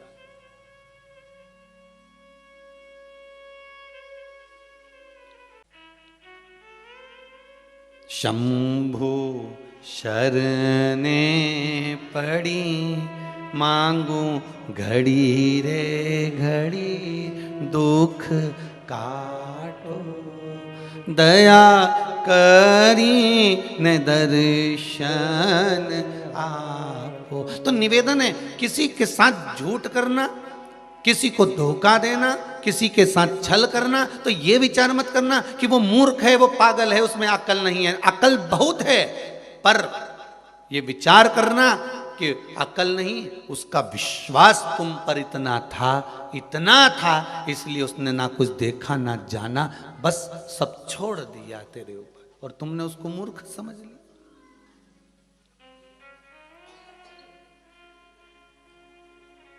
मेरे राघव जी, मेरे राम जी का पूरे अवधपुरवासी, पूरे संसार वासियों पर मेरे राघव का विश्वास अटल था, और विश्वास मेरे राघव ने टूटने नहीं दिया।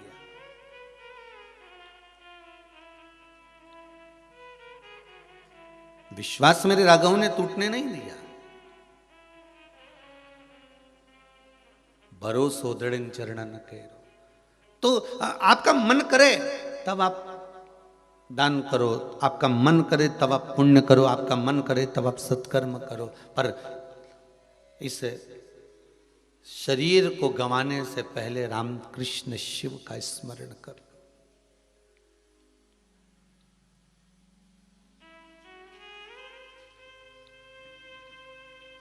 फिर ये जिह्वा हिले ना हिले, नयन दर्शन कर पाए ना कर पाए। एक भाई ने पत्र लिखा है, उम्मेश सिंह रजावत, मेरा पत्र पंडित श्री प्रदीप जी मिश्रा को दे देना। पत्र में लिखा है, मिल गया उम्मेश सिंह जी। पत्र में लिखा है, मेरी पत्नी मेरा परिवार शिव महापुराण की कथा बहुत सुनता है। एक बार मेरे परिवार वालों ने कहा था कि शंकर का दर्शन करने के लिए कुबेरेश्वर धाम जाना है। तो उमेश सिंह जी पहले तो आपको कह दें कि अभी तो शंकर जी बैठा ही नहीं है, ठीक है, पर बाबा का धाम है, बाबा भी राजा है, बाबा का कंकड़ शंकर है यहाँ।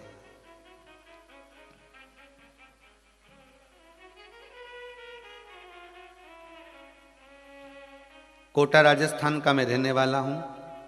बहुत दिनों से आपकी कथा परिवार के कहने से मैं मोबाइल पर श्रवण करता हूं। मेरी एक इच्छा थी कुबेरेश्वर धाम पर आने की, और बाबा की कृपा क्या होती है मैं लिख रहा हूं। 13 तारीख को अपने कंपनी के मालिक के साथ कंपनी के काम से गुजरात अहमदाबाद से कोटा राजस्थान जा रहा था। वहीं अहमदाबाद वहीं कोटा राजस्थान। कथा टीवी मोबाइल पर श्रवण कर रहा था। इस पत्र में लिखा है उमेश सिंह जी ने, मोबाइल पर जब कथा सुन रहा था तो मेरे कंपनी के मालिक ने भी कथा सुनी, और कंपनी के मालिक ने कहा बड़ी सुंदर कथा चल रही है। उस बीच में मैंने कह दिया कि कुबेरेश्वर धाम से चल रही है, ऑनलाइन कथा आ रही है। तो मेरे कंपनी के मालिक बोले एक काम करो, गाड़ी को घुमा लो, सीधे कुबेरेश्वर धाम ही चलते हैं। 600 किलोमीटर गाड़ी को रन करते हुए पहुंचा। रात को 3 बजे इस कुबेरेश्वर धाम को प्रणाम करा। सुबह 4 बजे वापस यहाँ से रवानगी ले ली है, और मैं अपने गांव के लिए रवाना हो रहा हूँ। ये पत्र में लिखा है कोटा से। विश्वास प्रबल है। अब रात भर चला हुआ होगा, तब यहाँ पहुंचा होगा, प्रणाम करा होगा, फिर गया होगा। उसने एक पत्र में नीचे लाइन लिखी है, कथा तो हम मोबाइल पर सुन लेते हैं, पर भूमि को प्रणाम करना था, नमन करना था।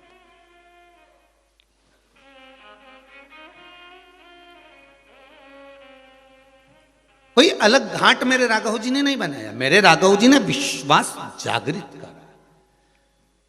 और एक आपसे निवेदन करेंगे, किसी भी पुण्य नदी पर जाना, हरिद्वार जाओ, चाहे प्रयागराज जाओ, चाहे नेमिष जाओ, चाहे आपकी मर्जी पड़े, आप चित्रकूट जाओ, चाहे आप अयोध्या जाओ, चाहे आप काशी जाओ, चाहे आप उज्जैनी जाओ, जितनी पवित्र नदियों पर जाते हो, एक मन में ध्येय बनाकर जाना कि हम सारे घाटों का दर्शन करें। मना नहीं है, पर हमको एक बार राम घाट जरूर जाना।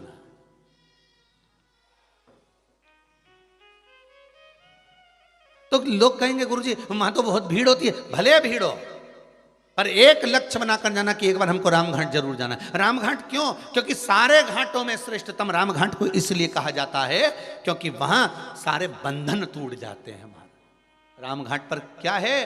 कोई दुनिया के लोग आपसे पूछेंगे कि एक ऐसा रामघाट पर क्या है, रामघाट पर है क्या, तो आप कह सकते हो कि दुनिया के सारे बंधन अगर कटते हैं तो रामघाट पर कटते हैं महाराज। चाहे वो छिपरा महारानी का राम घाट हो, चाहे गंगा महारानी का राम घाट हो, चाहे सरयू महारानी का राम घाट हो, चाहे वो त्रिवेणी संगम का राम घाट हो, चाहे काशी का राम घाट। राम घाट पर व्यक्ति के बंधन कट जाते हैं, बंधनों से वो मुक्त हो जाता है।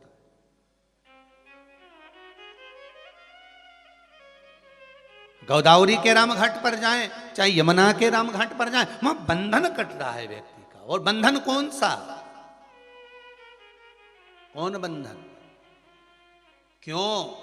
साधु संत महात्मा साधक उपासक ये जितने होते हैं, कुंभ के मेले में इनसे कहा जाता है सारे साधु सारे सन्यासी सारे तपस्वी अगर नहाएंगे तो राम घाट पर नहाएंगे, राम घाट के उस पावन घाट पर नहाएंगे। क्यों? क्या कारण है? उसका एक कारण है, राम घाट पर स्नान करा हुआ जीव का फिर पुनः जन्म नहीं होता, सब बंधनों से मुक्त होकर वो परमात्मा की ओर चला जाता है। फिर वो मुक्त हो गया।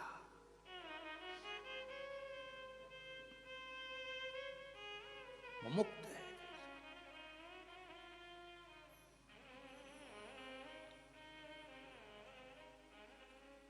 अरे सारे तीर्थ धाम आपके चरणों में, हे भोलेनाथ प्रणाम आपके चरणों में।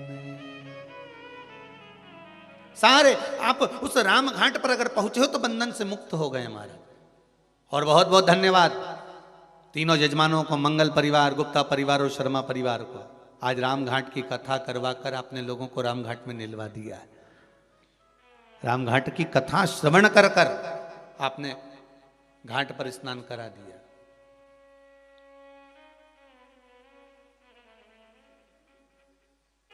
शिव पुराण कह रही है महाराज, भगवान शंकर पार्वती आनंद के साथ निवास कर रहे हैं, तभी उसी समय पर शिव और पार्वती का मंगल विवाह हो रहा।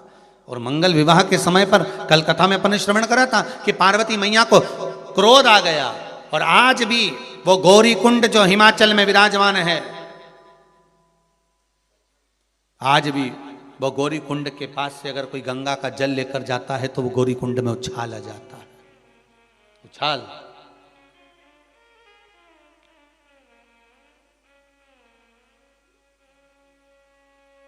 साधारण गौरी कुंड नहीं है, बड़ा सुंदर है महाराज। कभी आपको मौका मिले, आप कैलाश का दर्शन करने नहीं जा सकते,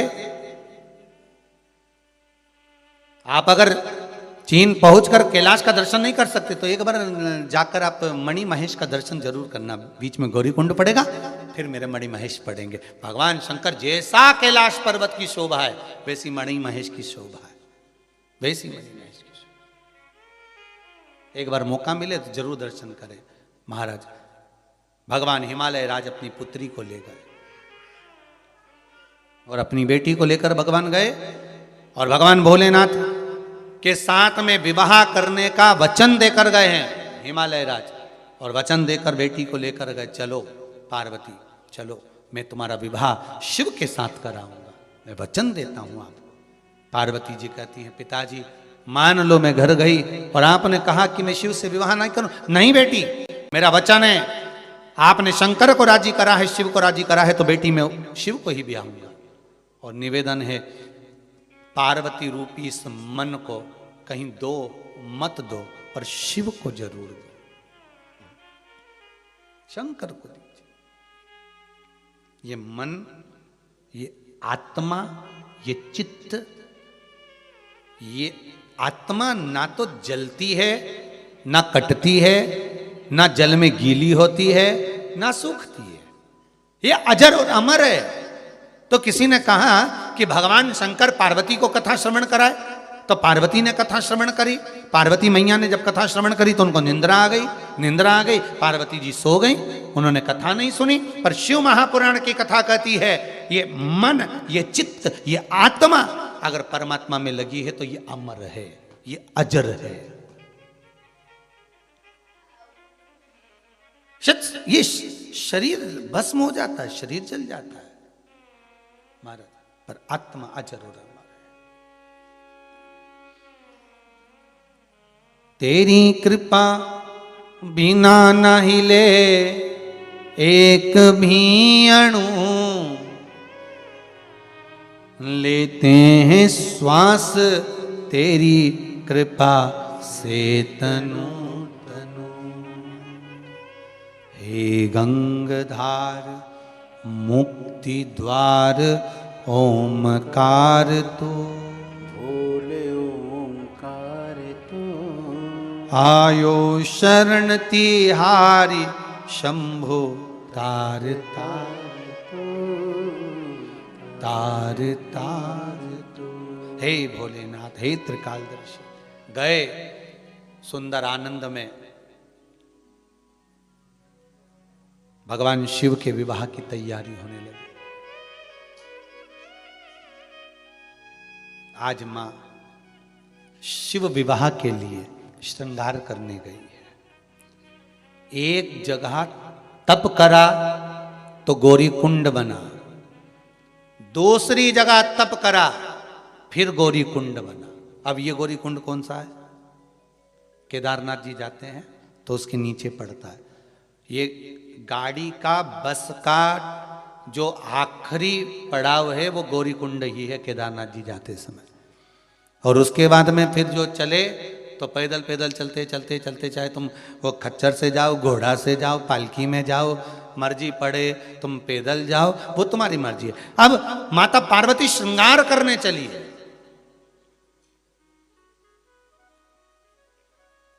एक गौरी कुंड पर बैठकर तप करा है,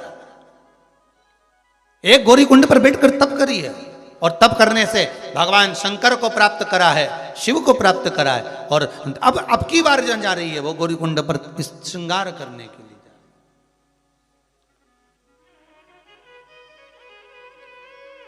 और चली, कितना सुंदर भाव कहा है महाराज जी।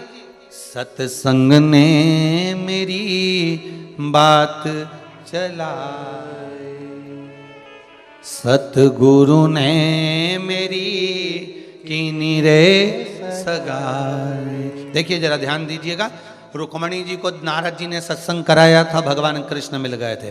पार्वती जी को भी नारद जी ने सत्संग कराया था, जन्म लिए, और नारद जी ने कह दिया अगर ये इसको पति मिलेगा, भस्मी रामाने वाला, जटाजूड़ बांधने वाला, मृगछाला पहनने वाला, इसको पति मिलेगा, ऐसा अड़भंग मिलेगा, अगर ये चाहे तो शिव की आराधना करे। बस सुन लिया था, इसलिए सत्संग ने मेरी बात चलाई, सतगुरु ने मेरी कीनी रे सगाई।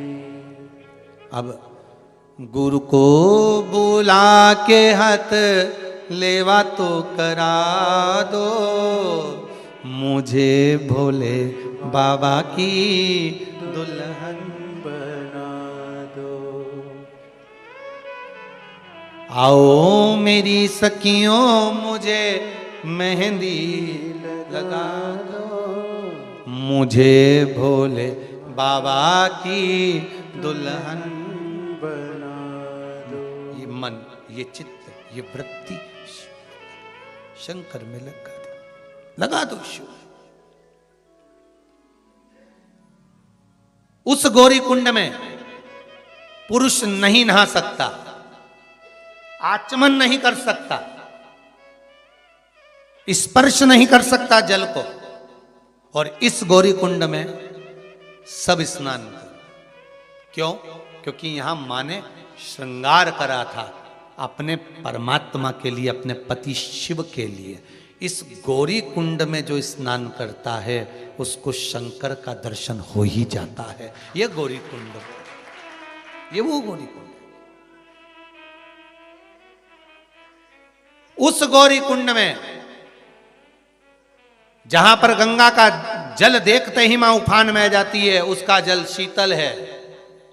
और केदारनाथ जी जाते हैं और जो गौरी कुंड पड़ता है उसका जल गर्म है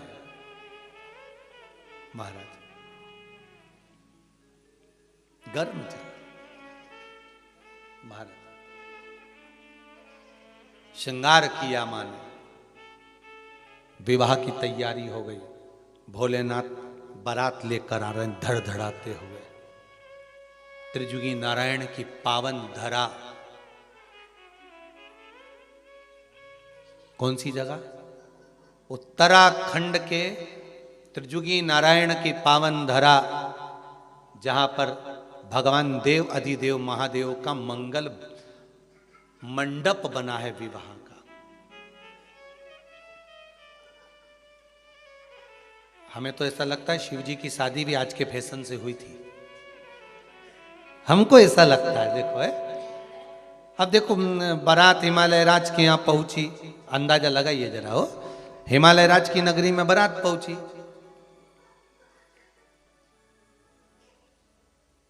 शादी कहाँ होना चाहिए, भोजन कहाँ होना चाहिए, सब जगह अलग अलग निश्चित करी। इस ग्राउंड में ब्याह होगा, इस ग्राउंड में भोजन होगा, वहाँ मंडप लगेगा, वहाँ फेरे होंगे, वहाँ स्टेज लगेगा, वहाँ ये होगा। तो शंकर जी का जो मंगल विवाह हुआ था वो त्रिजुगी नारायण में हुआ था, जहां पहले सती और शिव का विवाह हुआ है, उसी भूमि पर।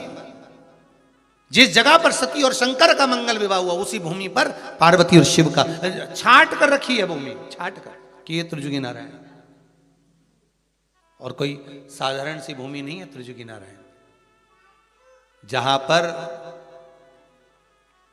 शंकर और पार्वती, शिव और सती के विवाह की अग्नि आज तक जल रही है।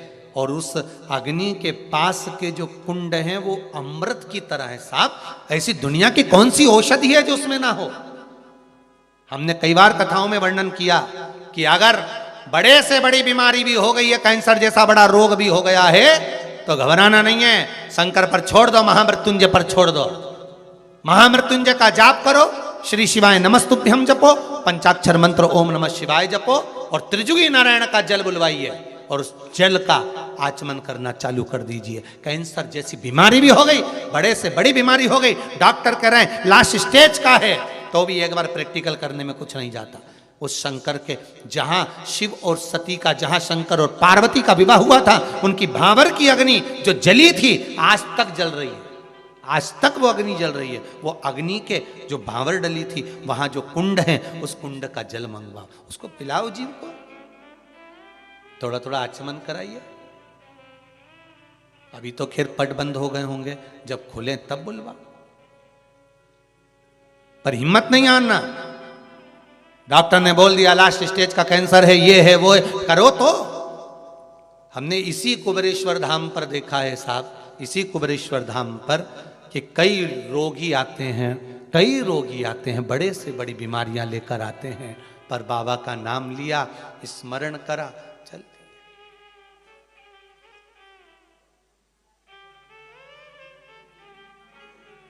दिया और चल दिया। हम तो इतना ऊपर त्रिजुगी नारायण से जल तो नहीं ला सकते आप लोगों के लिए, पर बाबा से ये विनय जरूर कर सकते हैं, बाबा कुछ ऐसी कृपा करना कि जो ये आपके कुबेरेश्वर धाम में जो कूप है, इसी में आप त्रिजुगी नारायण का पानी भर देना, ऐसी कृपा कर देना कि लोग जल का आचमन कर स्वस्थ हो जाएं, ऐसी कृपा कर देना। इतनी ऊपर कोई नहीं जा सके, पर बाबा इतनी कृपा तो कर। ये जितनी जितनी कथा में जो जो कुएं आ रहे हैं ना, धन्वंतरी को, काशी की ज्ञानवापी, गौरी कुंड, फिर गौरी कुंड, मानसरोवर, अभी तो बाकी है बहुत सारी सरोवर। अभी तो आज कौन सा दिन है? 5वां है, 2 दिन बचे हैं, मतलब मानसरोवर पहुंचना पड़ेगा। तो ये जो आते जा रहे हैं ना, नदी, तालाब, कुंड, बावड़ी, सरोवर, सब लाके डाल दे बाबा भोलेनाथ, यही कुएं में पटक दे सबको लाके एक ही।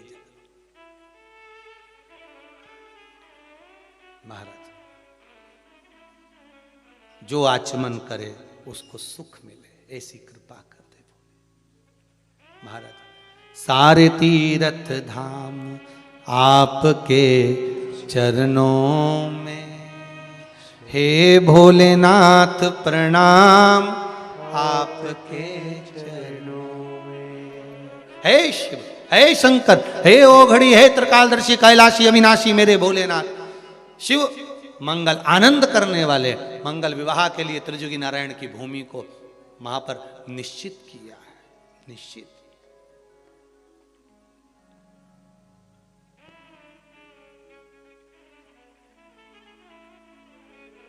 महाराज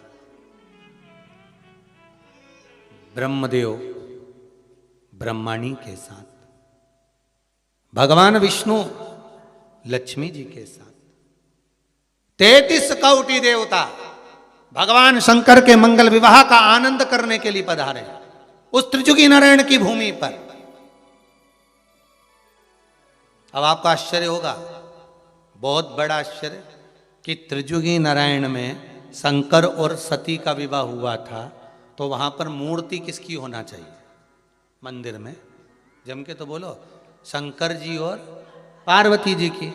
पर त्रिजुगी नारायण का अगर आप दर्शन करने जाएंगे तो वहां मूर्ति शंकर और पार्वती की नहीं है, वहां मूर्ति भगवान विष्णु और लक्ष्मी की है। और जिस शिला पर भगवान की भांवर हो रही थी, जहां पर भगवान खड़े होकर वरमाला पहनाए हैं माता को, वो कोई दूसरी शिला नहीं, वहां ब्रह्मदेव स्वयं शिला बनकर लेट गए थे भगवान शंकर के लिए क्योंकि शंकर जी के लिए सुंदर सिंहासन लाए थे। भगवान हिमालय राज की बेटी का ब्याह है, हिमालय राज की कन्या का ब्याह, और उधर दक्ष प्रजापति की बेटी सती का विवाह। एक राजा की लड़की के लिए कोई पत्थर पे बिठा के जयमाला होगी क्या? तो उनके लिए सिंहासन बुलवाए थे। पर शंकर भगवान के लिए कितनी व्यवस्था दी गई थी साहब। भगवान विष्णु ने कहा था बारात लेके चलो, हम तुम्हारे लिए पीताम्बर लाएं, अंबर लाएं, हीरा मोती सोना चांदी सारा सामान लाए। शंकर जी पहने एक भी चीज नहीं पहने। उनने कहा ये फालतू की चीज नहीं पहनूं दादा, पहन लूंगा ना चोटा उन पीछे पड़ी जाए तो ये जिसको देख के चोर पीछे पड़े वो चीज नहीं पहनूंगा, जिसको देख के चोर भी भाग जाए वो पहनूंगा। क्या पहने? गले में सर्प की माला और मुंड की माला। आधे से ज्यादा मुंड की माला देखकर पहचान गए कहीं का तांत्रिक लगता है। और मुंड की माला, और क्या जोरदार पाउडर का डब्बा लपेटा भोलेनाथ जी ने पूरे शरीर पे भस्म, और नंदी पर बैठे और जो चले। अब विचार करिए, जिन्होंने अंबर पीतांबर आभूषण रत्न माणिक मोती कुछ भी धारण नहीं करा, तो वो सिंहासन पे बैठेंगे? बैठेंगे सिंहासन पे? नहीं, बैठे ही नहीं।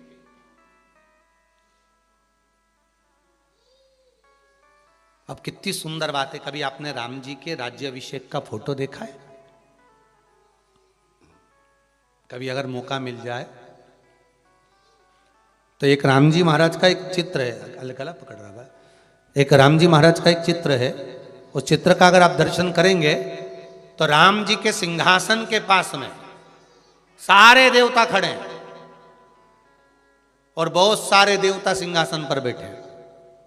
आप अगर दर्शन करेंगे तो उसमें दर्शन करते हुए आप क्या पाएंगे कि शंकर जी पास में खड़े हुए, भोलेनाथ जी पास में खड़े हुए, शिव जी पास में खड़े, सिंहासन पर नहीं बैठे, खड़े हैं। तो पूछा कि आप बैठे क्यों नहीं हो? तो भोलेनाथ जी ने कहा देखो मैं सिंहासन पे नहीं बैठता, ये सिंहासन पे बैठने का काम नारायण का और ब्रह्मा जी का है।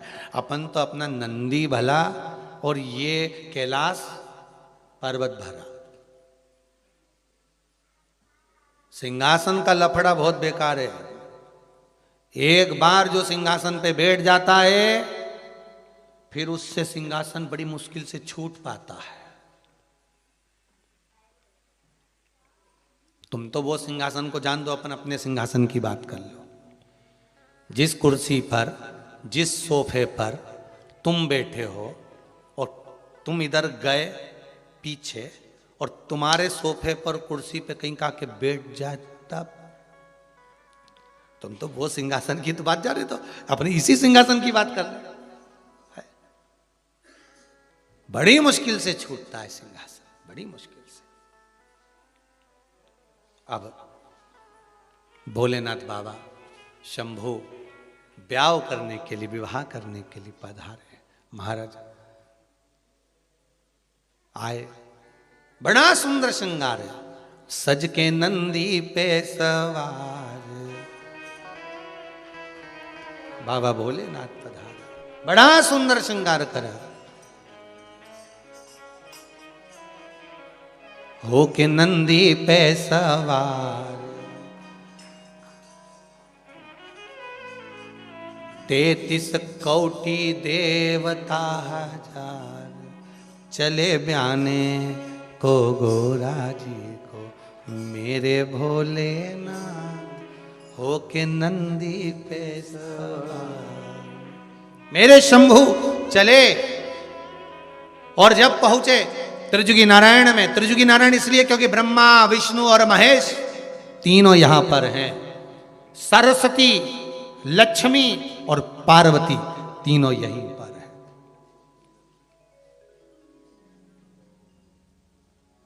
अब जब ब्याह की तैयारी, विवाह चालू, अब विवाह चालू, एक टेंशन भारी।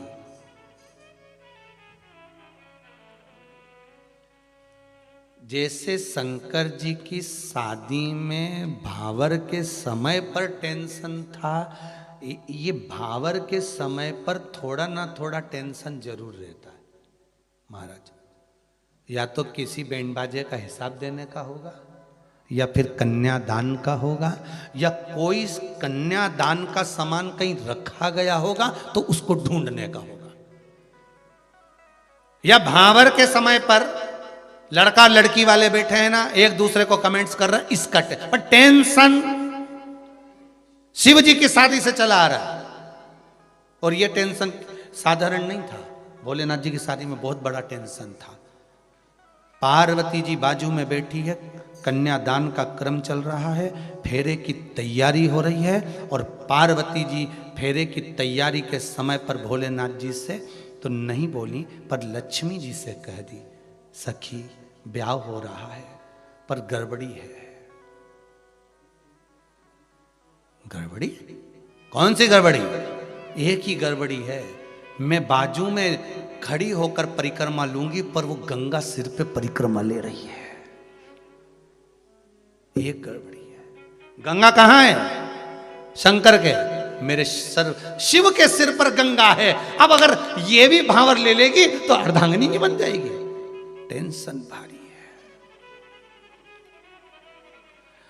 व्हाट्सएप पे एक मैसेज गड़बड़ दिख गया नहीं तो नींद नहीं आए जगदम्बा को, किसका है पता लगा के रहूंगी। अब इतना बड़ा टेंशन कि ये गंगा सिर पर है। शंकर भगवान को लगा, अब इसने जैसे ही लक्ष्मी जी से कहा, लक्ष्मी जी ने उसी समय पर सरस्वती से कहा, सरस्वती सरस्वती सरस्वती जी दौड़ के आई। क्या हुआ लक्ष्मी? ये जो बेस्ट फ्रेंड होती है ना, इनको बड़ी टेंशन होती है।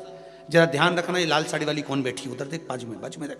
और फिर बोल के कत्थई साड़ी वाली, नहीं लाल वाली। मैं उसके पास जाके बैठती हूँ, कौन के रिश्तेदार है भी मालूम करती हूँ, और जाके बैठी उनके पास धमक के, जो लहंगा चोली पहन के पास में बैठी। क्यों, किसकी तरफ से आई तुम?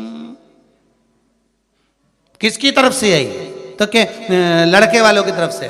लड़के वालों की कौन लगती हो? कुछ नहीं, हम तो उनके ऑफिस में काम करते हैं बस। उसने आके कहा ये ऑफिस वाली है, और तुरंत किया। उत्ते में तो नीली पीली लाल हरी बत्ती सब जली गई, सब चली उसके।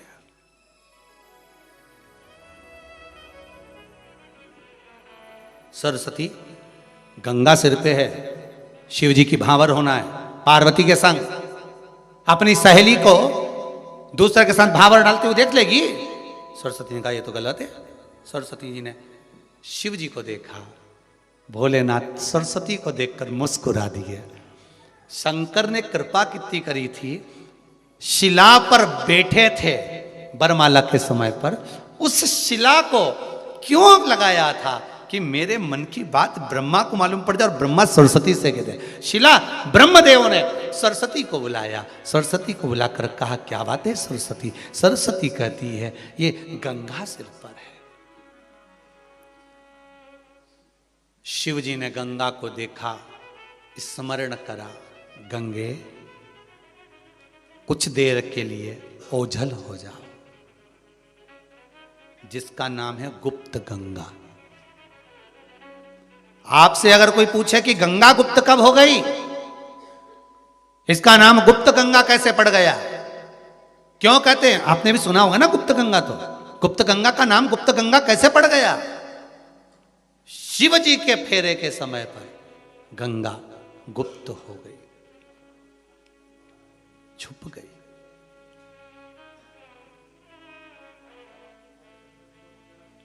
पार्वती मैया ने कहा एक बार जयमाला वापिस हो। आजकल के जमाने में लोग जाने ना जाने 2 बार जयमाला हो जाती है, एक बार स्टेज पे और एक बार भावर होती है जब। तो शिव जी ने मन में सोचा दूसरी बार जयमाला क्यों करवा रही है। समझ में जब आएगा, जब भगवान शंकर माला पहनने के लिए सिर नीचे करेंगे तो दिख जाएगी कि हे की गई है, नजर आ जाएगी हे की गई। गंगा ओझल हो गई। सरस्वती ने पूछा गंगा कहां हो तुम? गंगा कहां हो तुम? गंगा कहां हो तुम? आवाज लगाया माता सरस्वती ने। एक धार के रूप में सरस्वती गंगा प्रकट हो गई। कौन सी गंगा प्रकट हुई है? सरस्वती गंगा। क्योंकि सरस्वती ने आवाज लगाया था, गंगा को बुलाया था। त्रिजुगी नारायण के शंकर भगवान की भांवर चालू हो रही है और सरस्वती गंगा प्रकट हो गई। और वो गुप्त सरस्वती गंगा जब प्रकट हुई, उस सरस्वती गंगा के प्रकट होते से जो देखा प्रभु को भांवर डलते हुए प्रसन्न हो गई मां गंगा। आज मेरे भोलेनाथ का मंगल विवाह है। वर दे रही है सरस्वती गंगा, वर दे रही है सरस्वती गंगा, वर दे रही है। ब्रह्मा और भगवान विष्णु ने पूछा, सरस्वती गंगे आज शिव जी का विवाह है, लोग शादी में गिफ्ट देते हैं, तुम कुछ नहीं लाई हो? सरस्वती गंगा कहती है, क्यों ना लाई, मेरी भी गिफ्ट है। सुनो ब्रह्मा, सुनो विष्णु, सुनो ब्रह्मा विष्णु, मेरा भी गिफ्ट है।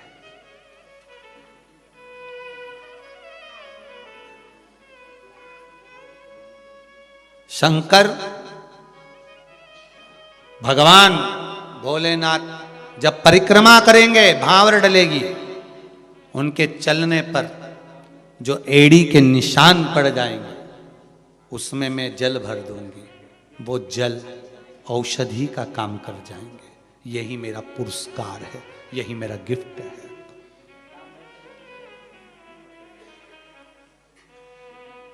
महाराज, त्रिजुगी नारायण में भगवान के चलने पर जो कुंड बने, भगवान विष्णु के नाम से एक कुंड है, विष्णु कुंड।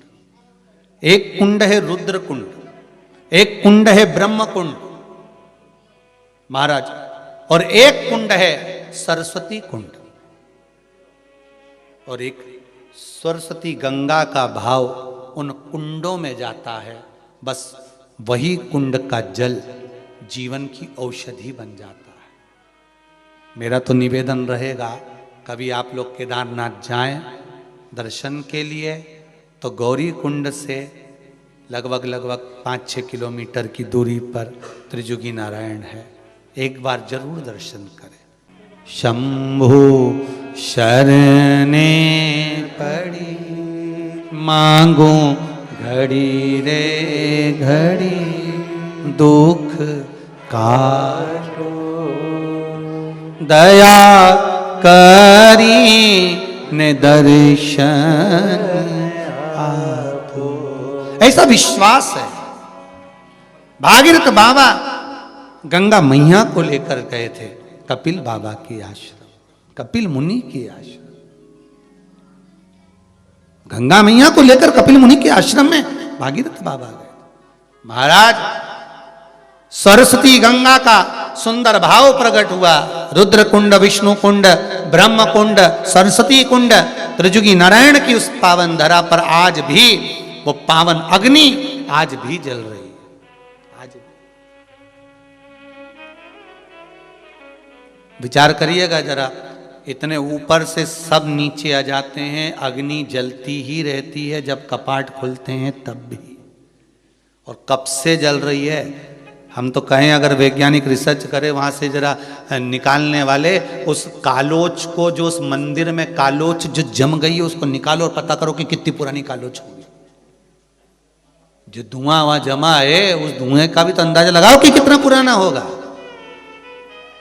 कितना पुराना। महाराज, गंगा मैया भागीरथ बाबा के कहने पर गंगा सागर की ओर कपिल मुनि बाबा के आश्रम में पहुंची।